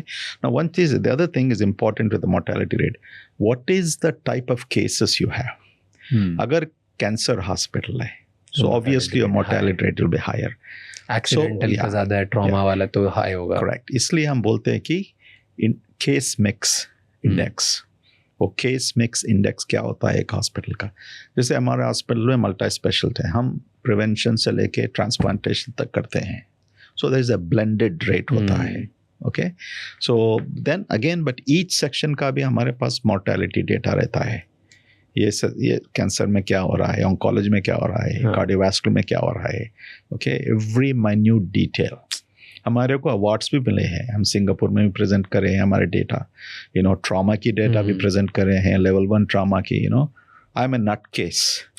I am data driven and doctors should be informed, entire staff should be informed. या I don't like anything hidden agenda. Nice.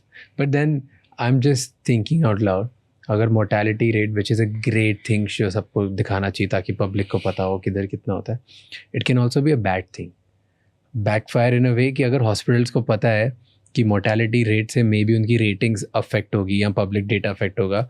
So critical cases where they know they won't even try and they like कहीं और hospital में लेके चले जाओ because we don't want that mark on ourselves. नहीं, क्या होता है, मोर्टेलिटी रेट जो हॉस्पिटल की होती है ना, जो अभी आप अमेरिका यूके के बारे में बताए, you have to benchmark. Okay, so the government accepts a benchmarking index. See, in America, benchmarking index is developed by, for example, say, a Mayo Clinic की benchmark है, हार्वर्ड की benchmark है, नहीं तो CDC. हर चीज़ वहाँ पर हम CDC, Center for Disease Control से मिलता है. यहाँ पर भी हम CDC को कंपेयर करते हैं हिंदुस्तान में, इसलिए कि हमारे ऑर्गेनाइजेशन जो है NABH सब कुछ है ना. मैं कई बार वो एसेसर्स को बोला हूँ, आप इतना अच्छा काम करते हैं, यहाँ तक हिंदुस्तान आया सो है, why don't you publish benchmarking data. so that we can benchmark. True. So जब तक वो हॉस्पिटल की below benchmark रहता है, then there is no problem. Yeah. What's the responsibility of a hospital? एक बार अगर मान लो किसी की डेथ हो गई, do you think hospitals, doctors, किसी की responsibility होनी चाहिए, accountability होनी चाहिए कि नहीं? I'm just thinking out loud and asking you this question.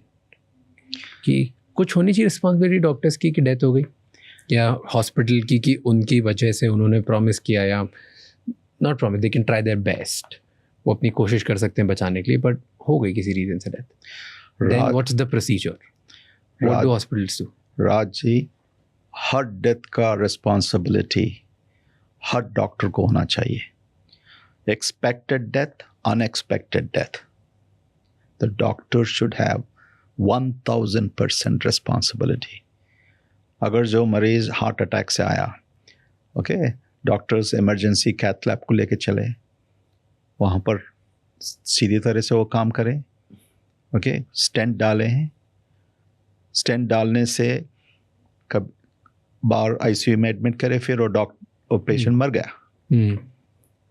But this is a recognisable complication. Means ये स्टेंट डालने से 1%, 2%, 3% लोगों को स्टेंट थ्रोम्बस जो ब्लड क्लॉट हो सकता है, उसके वजह से सडन कार्डियक डेथ होने का आवश्यकता होती है. okay. अच्छे डॉक्टर ठीक तरह से करने के बाद दिस एक्सपेक्टेड कॉम्प्लिकेशंस जब होता है, इसलिए हम पेशेंट से कंसेंट मांगते हैं, साइन करवाते हैं, ये हो सकता है. मगर जब होने के बाद a good doctor always feels, अरे 40 साल का उम्र जवान लड़का या आदमी जो हॉस्पिटल को आया बेचारा, first time severe heart attack से, मैं ठीक तरह से टाइम में आया हूँ, उनको कैथ लैब ले चला हूँ, जो करना है मैं ठीक तरह से करा हूँ, मेरा एक्सपीरियंस है, मेरा नाम है सोसाइटी में, सब कुछ है, मगर एक कॉम्प्लिकेशन हुआ.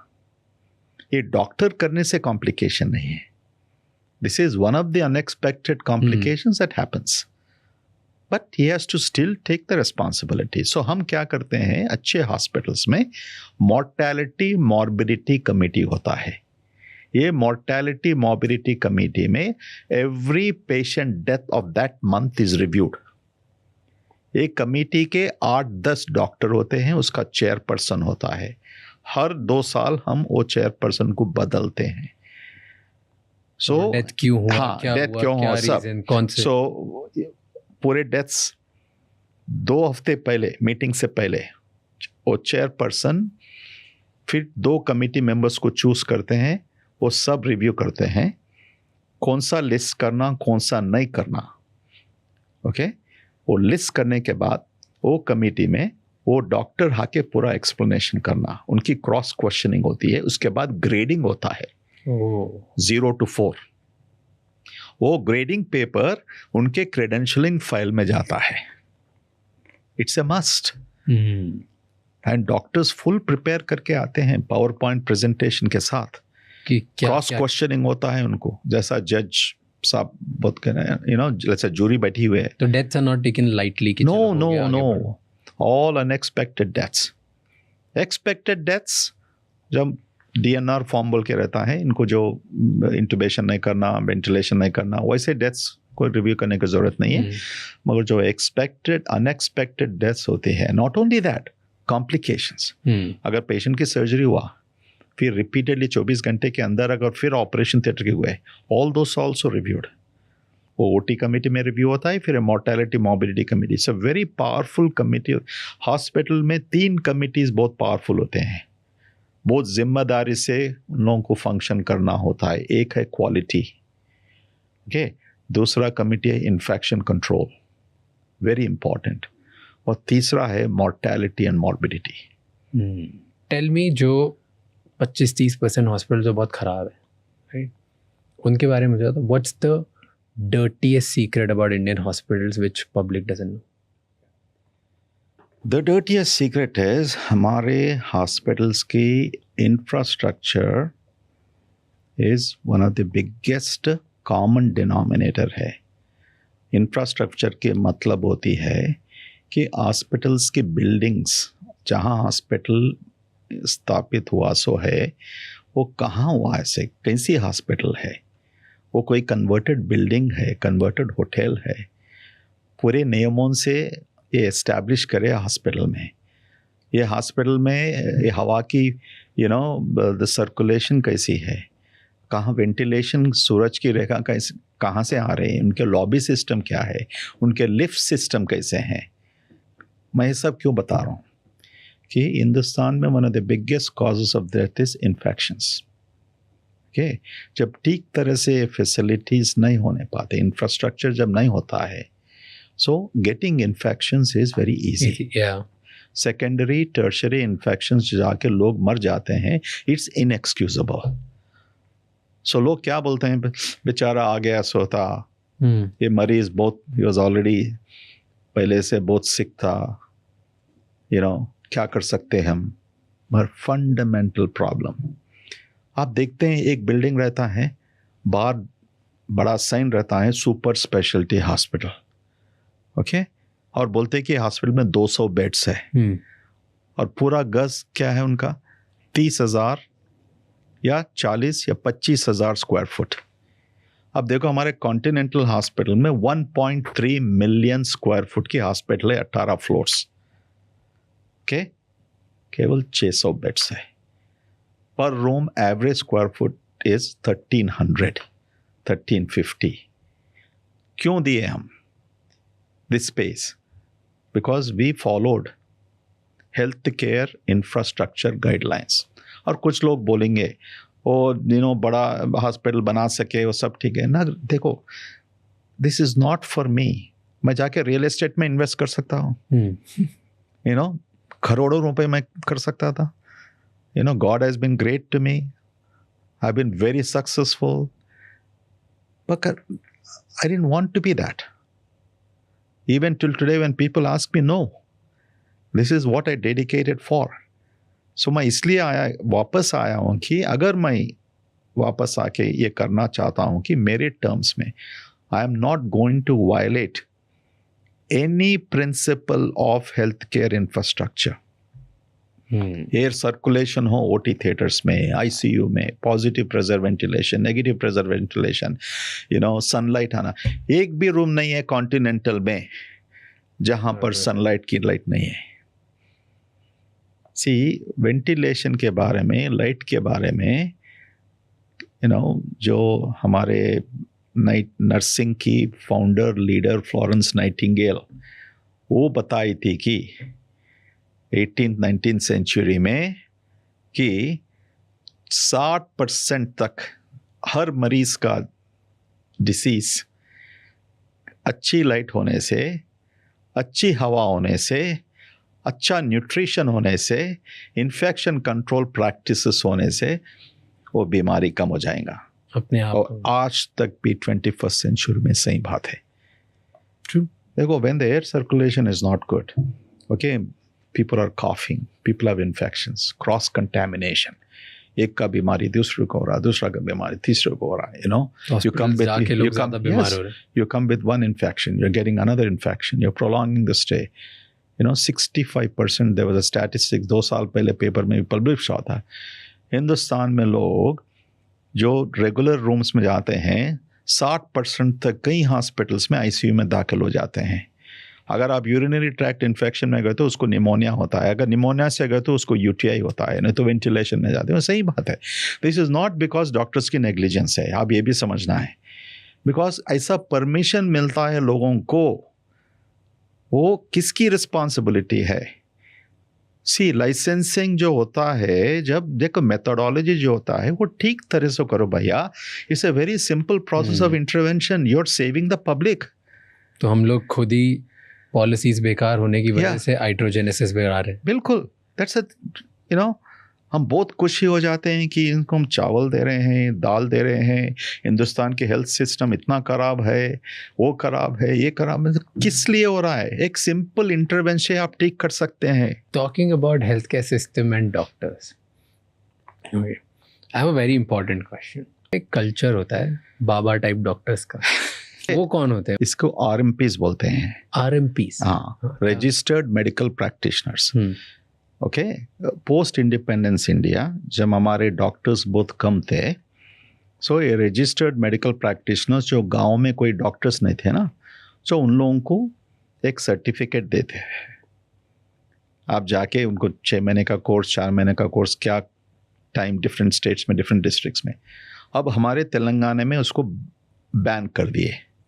RMPs cannot practice, and RMPs का प्रैक्टिस और आधे काफ़ी हानि कर रहे थे कि बुखार से ज़्यादा उन लोगों को कहाँ की पहचान है, कहाँ पढ़ लिखे हैं।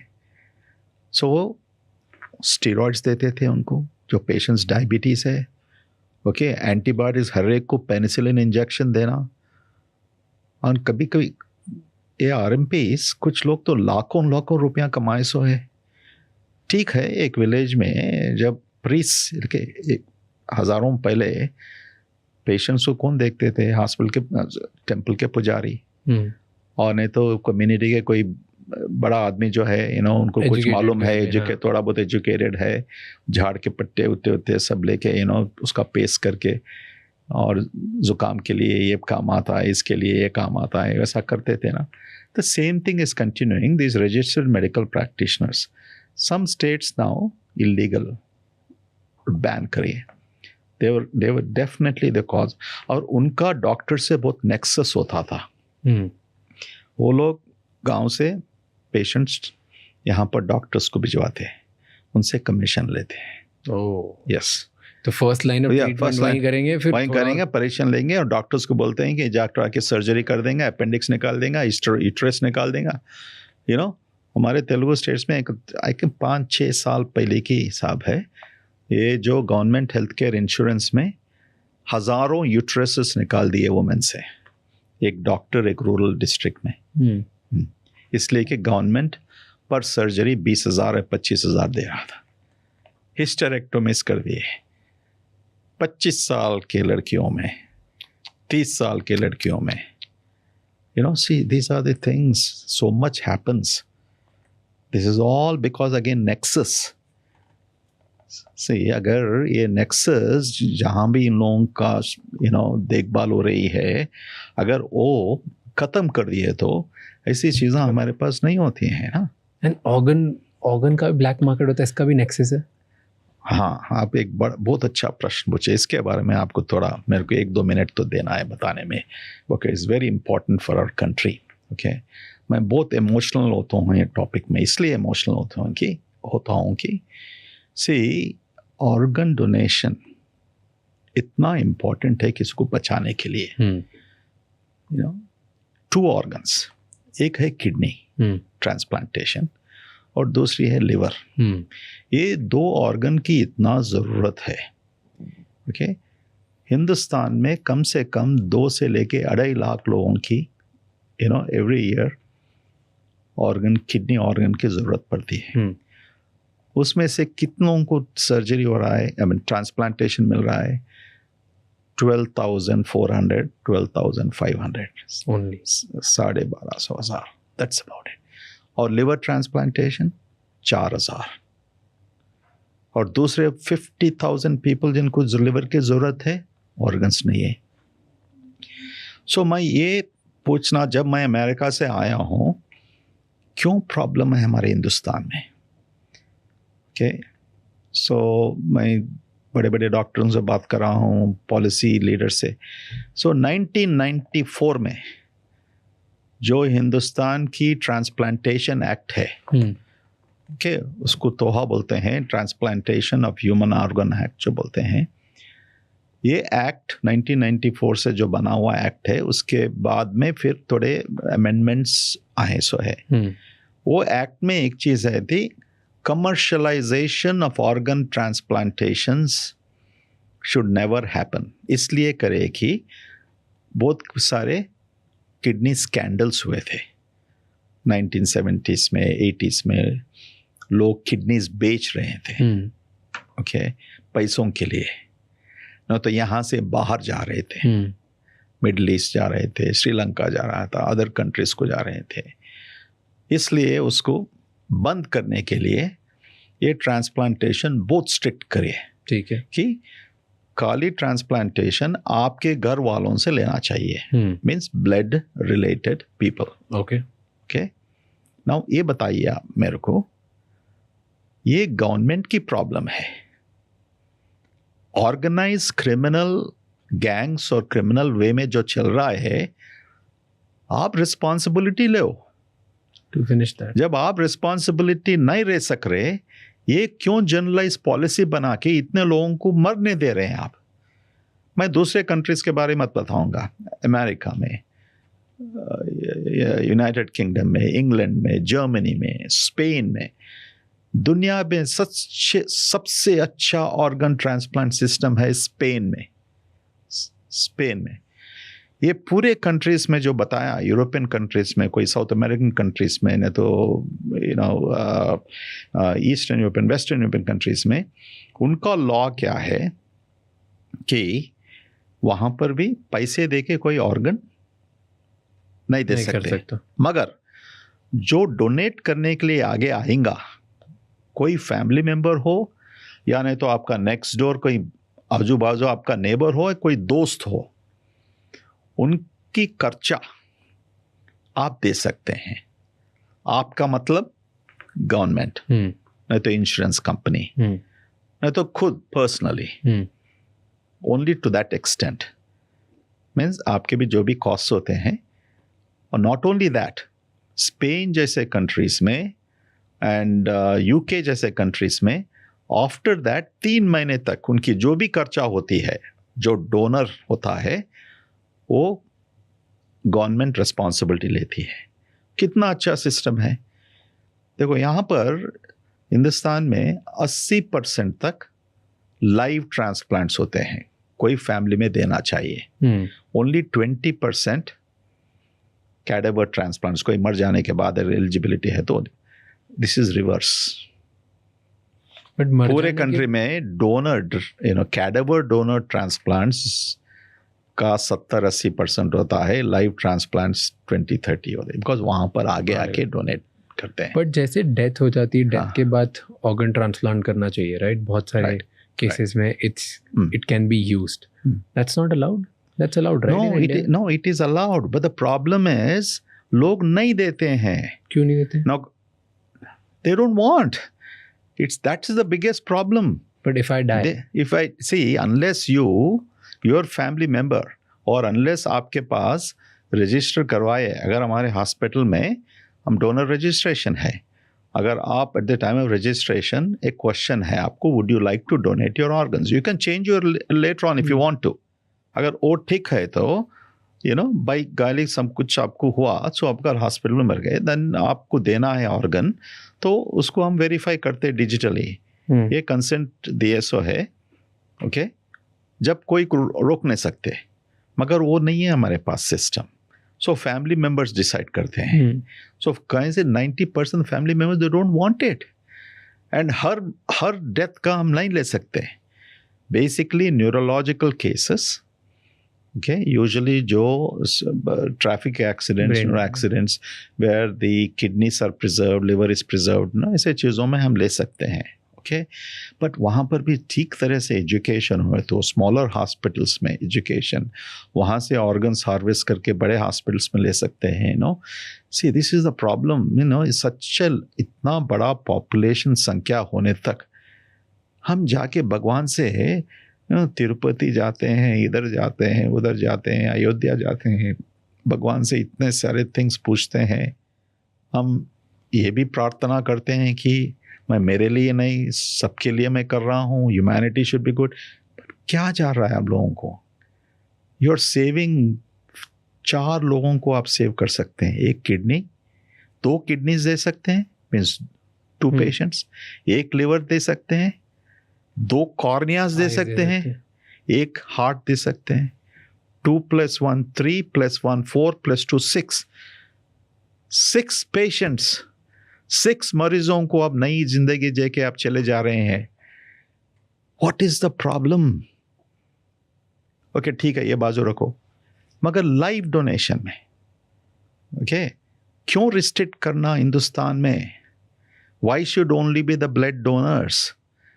Why don't you allow extended family? ये क्यों लॉस ऐसा बना के बैठे हुए हैं? डेवलप्ड कंट्रीज तो इतनी अच्छा से इम्प्लीमेंट करे कि और यहाँ पर बोलते हैं कि वो रैकेट चलेगा.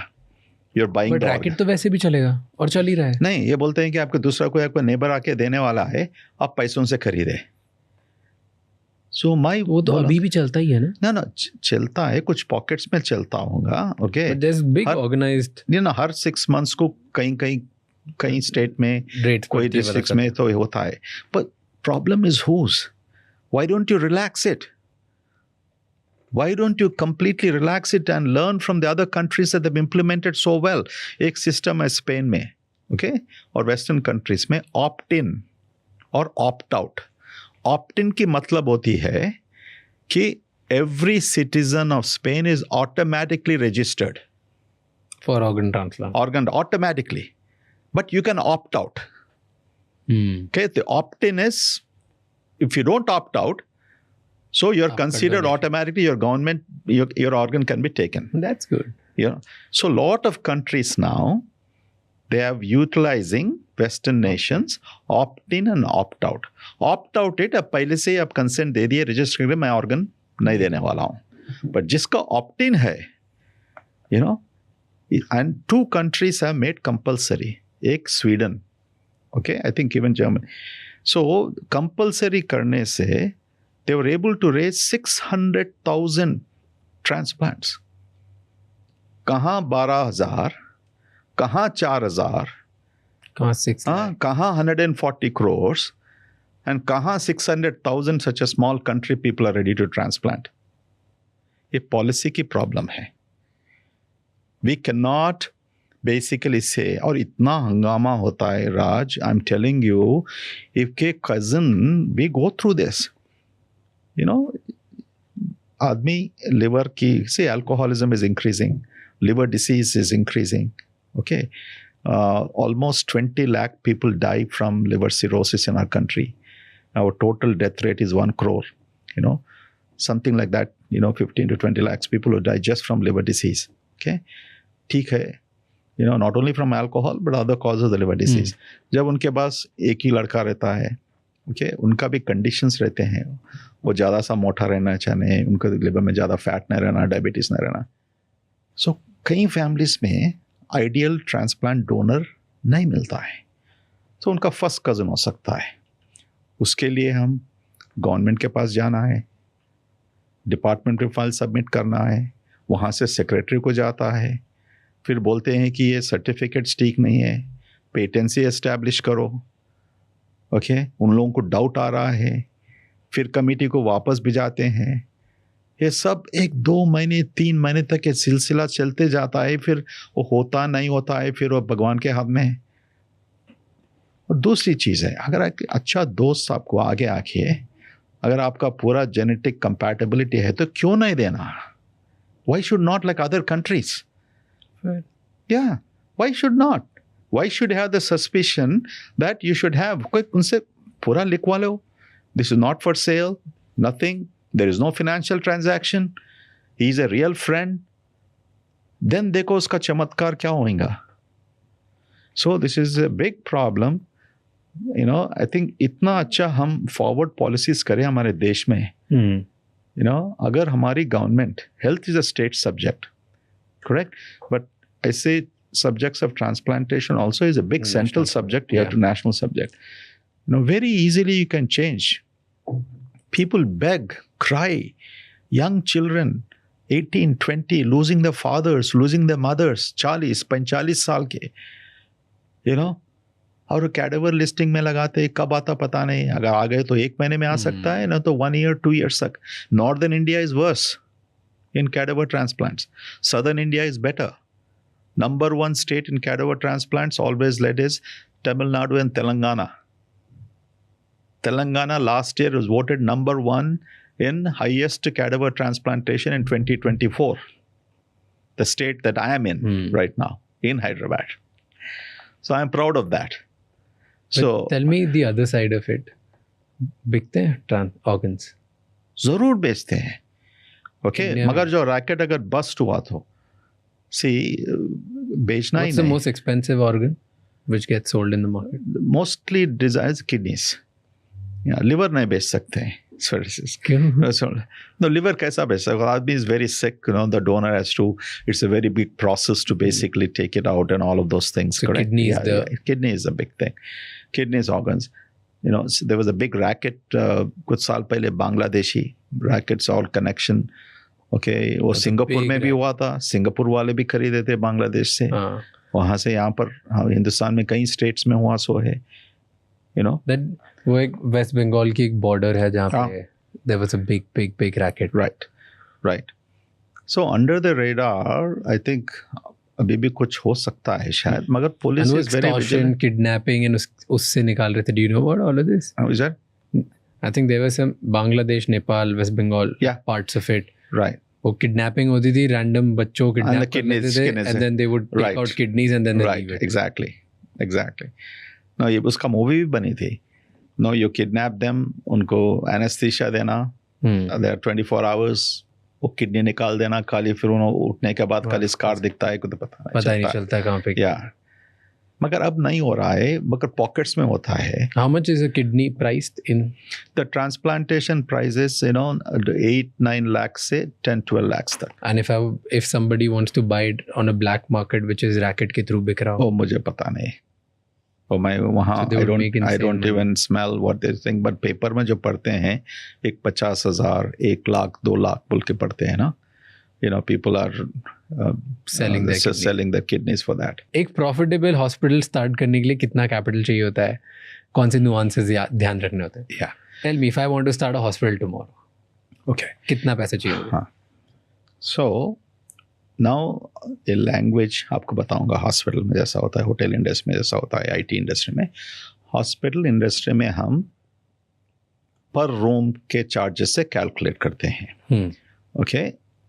आज 21st सेंचुरी में अच्छी तरह से हॉस्पिटल बनाना है, सो हॉस्पिटल का कॉस्ट 80 लाख से लेके 1.5 करोड़ तक हो सकता है पर बेड. ओके. वो हिसाब से आप कैलकुलेट करिए. अगर आप 200 bed, 300 bed, 400 bed, now there are some differences. तो 200 कहाँ बना रहे हैं आप? टियर 1 में बना रहे हैं, टियर 2 में बना रहे हैं, बिकॉज लैंड कॉस्ट इंडिया में वन वेरिएबल कॉस्ट है, is a land cost. Western countries में लैंड कॉस्ट उतना नहीं होता है, मगर कॉस्ट ऑफ कंस्ट्रक्शन बहुत होता है. अमेरिका में 1 मिलियन होता है पर बेड टुडे. 1.5 करोड़ रुपए. 1 मिलियन to 1.2 मिलियन. ये आश्चर्य की बात है, बिकॉज वहाँ पर जो भी नॉट ओनली हॉस्पिटल्स, आप एक होटल भी बनाओ 0.1% में हम बना सकते हैं यहाँ पर. ओके. इंडिया में ऑलमोस्ट 1 करोड़ पर बेड. यस. सो इंडिया में 1 करोड़ 80 अच्छा hospital. Okay. No mediocre hospital middle level बोल तो 40 लाख से लेके 60 लाख तक ऐसा भी कर सकते हैं. ओके. बट पूरे एवरी डिटेल्स आर्किटेक्चर का जो रिकमेंडेशंस होता है अगर करना है तो this is the current day cost. Okay. This is अगर 600 बेड हॉस्पिटल बनाना है तो 500-600 crore. Yeah. Investment. No, yeah, that's the investment. Now, this is sometimes including equipment or sometimes without including equipment. Sometimes क्या specialties है hospital में, जैसे हमारे hospital में 55 specialties है. Okay, so obviously 55 specialties की technology, equipment, instrumentation, operation theaters, 70 से लेके 80 तक, 100 तक, ICU beds. ये ज़रूरत के हिसाब से आपका कैलकुलेशन होता है. This is one broad parameter. And every year working capital कितना लगता होगा of this scale? Now hospitals, अच्छे hospitals will not make money until 4 to 5 years break even. But working capital कितना लगता होगा? The working capital now you basically mark 3 months of whatever is your overhead expense and your costs of running the hospital. So for example, let's say 1 crore is per bedroom for one hospital room. आप 200 room का बनाते हो तो 200 करोड़ के आसपास मोटा मोटी investment. अब पर रूम कॉस्ट कितना होता है चलाने के लिए गुड हॉस्पिटल? या पर अगेन उसमें मिक्स होता है ना राज. एक प्राइवेट होता है, सेमी प्राइवेट होता है, डिलक्स होता है, सो वो सीट्स के हिसाब से होता है. अगर प्राइवेट रूम है तो यूजुअली द रेट्स आर 4,000 से लेके 5,000 तक, or 6,000, in that category, or whatever the rates are. Hospital business, if you look at it, it's truly a very, very difficult business. Okay? I'll take this challenge in any debate. It's not an easy business. वो आप business के side से कभी hospital मत बनाओ. तो अगर जैसे आपने बोला 200 करोड़, मतलब फॉर एग्जांपल 200 बेडरूम 200 करोड़ आपने इन्वेस्टमेंट किया एंड 4th और 5th ईयर में ब्रेक इवन हो जाएगा कैपेक्स पे. हाँ, 4th and 5th year you should break even. तो 200 करोड़ 5 साल तक. No, break even. हाँ, means you're not putting any more working capital to run the hospital. Whatever the revenues you're making, whatever the revenues you're making from the self-sustainability, profits अभी आगे होने के बाद, शादी अभी आगे है, अभी एंगेजमेंट चल रहा है. तो ये 200 करोड़ कब वापस आते हैं? 10वें साल में, 12वें साल में? 8 to 10 years or 12 years. See, फिर लोन होता है. हमारे कंट्री में interest rates when compare to western countries बहुत ज़्यादा होता है. ओके, ये सब होने के बाद almost 8, 9, 10 years you'll start seeing some profits flowing. फिर उसमें डॉलर रुपये एक्सचेंज, अगर मेरा ही देखो, जब मैं लैंड खरीदा था हॉस्पिटल का, डॉलर का था 35 रुपये, 37 रुपीज़. अब अभी समझो आज 86 रुपीज़ होने से मेरे को जितना भी प्रॉफिट हो जाने दो, okay, what will I get? It is washed out in the exchange. Correct है नहीं? 2.5 times my dollar, my money is got depreciated at the end of the day. मेरे को काफ़ी लोग बोले कि हैदराबाद में आपके हॉस्पिटल का, we are in a very beautiful place, आप आना चाहिए. Okay, you should visit. We are in IT and financial districts, western part of Hyderabad, the most beautiful part of Hyderabad. मैं इसलिए लैंड चुना हूँ कि मेरे को ये मैनहट्टन के प्राइजेस में भेजे उस ज़माने में 2008 में, बिकॉज मैं ज़िद्दी था. मैं इसलिए नहीं आ रहा हूँ कि कॉर्पोरेट हॉस्पिटल बनाने के लिए. Okay, I want to really do a good hospital in a nice area जहाँ पर धूल नहीं है, लोगों का एक्सेस इजी है, पार्किंग फैसिलिटीज़ है, okay, ventilation, all this things है. जब ऐसा सब सोचने के बाद, but land prices were so high, Hindustan में कहीं भी खरीदना चाह रहे तो इट वाज इनटू करोड़ों रुपए में जब बेचे हैं. ओके, एंड उसके बाद में जब ये लैंड प्राइजेस मेरे अतराफ जो बढ़ रहे थे, काफ़ी लोग आके मेरे को, फ्रेंड्स, रिलेटिव्स, डॉक्टर साहब 2 एकड़ खरीदो, 5 एकड़ खरीदो. अगर मैं जब वो टाइम में अगर खरीदा तो I would have been today, hundreds of crores I would have earned. बट मैं लोगों को बोलता था, मैं इसलिए यहाँ पर नहीं आया. I didn't come to be a real estate person. Let me keep on reinvesting to make this best and what I can do for my patients. Yeah. That's where I stick to the line. And this is, you can verify this also 1000%. So tell me, in a hospital business, सबसे ज़्यादा cost कहाँ पे लगती है और सबसे ज़्यादा profit किस चीज़ से होता है? सबसे ज़्यादा प्रॉफिट जो होता है, जो मरीज़ आके जल्दी से आप डायग्नोस करके उसका ट्रीटमेंट कर लिए तो शॉर्टेस्ट स्टे में, okay, then the hospital becomes profitable. इसको हम लेंथ ऑफ स्टे कहते हैं. ओके, लेंथ ऑफ स्टे के ऊपर काफ़ी डिपेंड रहता है. इसलिए not only for the patient but for the hospital too. So Continental में एक रूल है, आज जो पेशेंट एडमिट होता है, मैं डॉक्टरों को ये इंडिकेशन और रिस्पॉन्सिबिलिटी दे आऊँ कि आप 24 घंटे में डायग्नोसिस करना चाहिए, and which is possible. Okay, कैसा हो सकता है? अगर आज पेशेंट आके एडमिट हुआ, उसको खांसी हुआ, 2 महीने से उसको खांसी हो रहा है और उसको बुखार भी आ रहा है.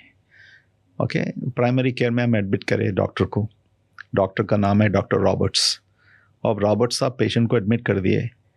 अब रॉबर्ट साहब इंटर्निस्ट है, बहुत अच्छा इंटरनल मेडिसिन डॉक्टर है, चेस्ट एक्सरे कर लिए, ब्लड कल्चर्स कर लिए, मगर उन्होंने इमीडिएटली पल्मोनोलॉजिस्ट, लंग स्पेशलिस्ट को उसी दिन बुलाना चाहिए.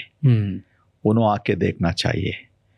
अगर डॉक्टर की कुछ किडनी की प्रॉब्लम है, वही दिन जो एडमिट वैसे दिन. अगर ऐसा करे तो 24 आवर्स में पूरे कंसल्टेंट्स आके वो पेशेंट के बारे में जिक्र करके एक डायग्नोसिस करके उनको डिस्चार्ज कर सकते. ट्रू. द प्रॉब्लम इज वो नहीं होता है. आज ये डॉक्टर रॉबर्ट साहब देखें, कल कुमार साहब आ रहे हैं. अब कुमार साहब को कंसल्टेशन बिराए, वो साहब आके, मैं बहुत बिजी था ओपी में, वो 4 बजे शाम में आके देखें. फिर वो नेक्स्ट डे के लिए test CT of the chest लिखे हैं. फिर थर्ड दिन कुमार साहब 12 बजे आए लंच के टाइम पे. फिर वो बोले कि मैं इसको ब्रोंकोस्कोपी करूँगा. फिर वो चौथे दिन को ब्रोंकोस्कोपी हो गया. ब्रोंकोस्कोपी करने के बाद फिर वो कल्चर्स वगैरह कर रहे हैं, वो वेट कर रहे हैं 2 दिन के लिए. See, this is what happens. Efficiencies of scale in every discipline and profession and life is extremely important. I'm sure you're extraordinarily efficient. Without that, it's not possible, and what you've achieved is not possible. So efficiencies in healthcare, it is a quality parameter. The word efficiency जो use करते हैं हम infrastructure में भी, efficiency is not to make money. Efficiency is the person जो sick है, जो मरीज जो प्रॉब्लम से आ रहा है, कितना जल्दी से आप उसकी डायग्नोसिस करके, सही डायग्नोसिस करके अगर आप ट्रीटमेंट शुरू कर सके तो that is efficiency. And that's what is a profit maker. That was the profit, because unnecessarily you're not tying up. And losses. And not only that, you are basically, insurance company, only it will pay you this much. All the rest you have to absorb. And सबसे बड़ा cost center क्या होता है? Transplantations. Highest cost centers, transplantations, bone marrow transplantations, It's more expensive. You don't end up making money. Yes, transplantations में margin of profit. So see, good hospitals will never make more than, at best single digits to double digits, 10, 15, 16%. Yes. That too after this end of maturity. So if you annualize over 20 years, from start to the break-even time to making profits, it will always be in single digits. But that naksha is changing to some extent, which I'm concerned. क्या हो रहा है कि जो investments हो रहे हैं आज हॉस्पिटल्स में, जो चेन्स बढ़ रहे हैं, जो मिलियंस ऑफ डॉलर्स जो इन्वेस्ट कर रहे हैं, ओके, ठीक है, हिंदुस्तान के लिए इन्वेस्टमेंट की ज़रूरत है, मगर वो इन्वेस्टमेंट करने से क्या हो रहा है कि आप अननेसेसरली कॉस्ट इंक्रीज कर रहे हैं. ये कॉस्ट बढ़ाने से क्या हो रहा है, अल्टीमेटली अब्जॉर्ब कौन करना है? बिकॉज उन लोगों का इन्वेस्ट प्राइवेट इक्विटी का तो मालूम, आपको तो मालूम है, बिकॉज 4 years में, 3 years में, 5 years में उनका एग्जिट स्ट्रैटेजी, वो एग्जिट स्ट्रैटेजी फिर वो दूसरे प्राइवेट इक्विटी वालों को भेजेगा, फिर उनका उसका तो मल्टीपल से होना चाहिए. So this system now is starting. So I upload investments, मगर also do something for the country. Yeah. Only purpose is not bottom line. You're coming from, industrialized nations, best policies. Bring them in. Have a human resource transfer. Have your technology transfers. We don't need money for technology. We have better CT machines and MRIs than most countries in the world. Okay? But the problem is that the areas where healthcare management, healthcare leadership, is a huge debt. बहुत कमी है. True. ऐसे पे focus करो आप. Bring this to a next level. Cost efficiencies you bring in. Not ये hospital से एक डॉक्टर को लेके इसको 10-12 लाख दूसरा देके मेरे हॉस्पिटल में भराओ, बोर्ड रूम में बैठ के मैं 5 डॉक्टर्स को लाया हूँ. कहाँ से लाए? बाजू वाले गली से लाए आप. This is what is happening. I'm sorry to say. The entrepreneur in you came out right now. I could see that pain. But thank you so much for spending time with me, sir. Thank you. It was lovely getting to know about what are the wrong things which are going on in our country in the healthcare space and how you guys are addressing it. Okay. Thank you so much. I had way more questions, but then I think you're short on time. So I have plenty of time. I'll do part 2. Okay, lovely. We'll do health concerns. There you go. Okay. Absolutely. Because I had a question on burping and that caused me. Let's go with the rating. We'll do that. Okay. Thank you so much. It was pleasure having you. Thank you. Thank you very much. हमारे profession में हम इतना busy रहते हैं. Usually, I'm not even Telugu podcasters. Yeah. I'm not that enthusiastic. But all my digital team, my branding team, and they were after me, sir. If he gives you should do it. You should do it with Mr. Shamani. They were persistent. And wow. It took me about 3 to 4 months for them. Then I went to the US and then I came back and all of those things, finally, okay, let's do it. I don't want to disappoint you guys. Let me get on that. And I love to speak in Hindi. Wow. And thanks it's my first opportunity, Thanks for putting pressure on me now. No, not pressure. Thanks for doing this, Thank you so much ये episode and तक देखने के लिए. अब आपको 3 चीजें करनी है. सबसे पहले इस चैनल को सब्सक्राइब कर लो, क्योंकि जितना आप सब्सक्राइब करोगे उतने ही बेहतर और वैल्यूएबल गेस्ट हम ला पाएंगे आपके लिए. नंबर 2, मुझे कमेंट्स में बताओ इस एपिसोड में आपको क्या अच्छा लगा और क्या गंदा लगा, ताकि हम वो मिस्टेक्स रिपीट ना कर पाए. एंड कौन से ऐसे गेस्ट हैं जो आप देखना चाहते हो वापस हमारे पॉडकास्ट पे, ताकि हम उन्हें लेके आएँ और आपको ज़्यादा ज़्यादा वैल्यू दे पाएँ. एंड नंबर 3, ये एपिसोड किसी एक इंसान के साथ ज़रूर शेयर करना, क्योंकि one conversation can change someone's life. I'll see you next time. Until then, keep figuring out.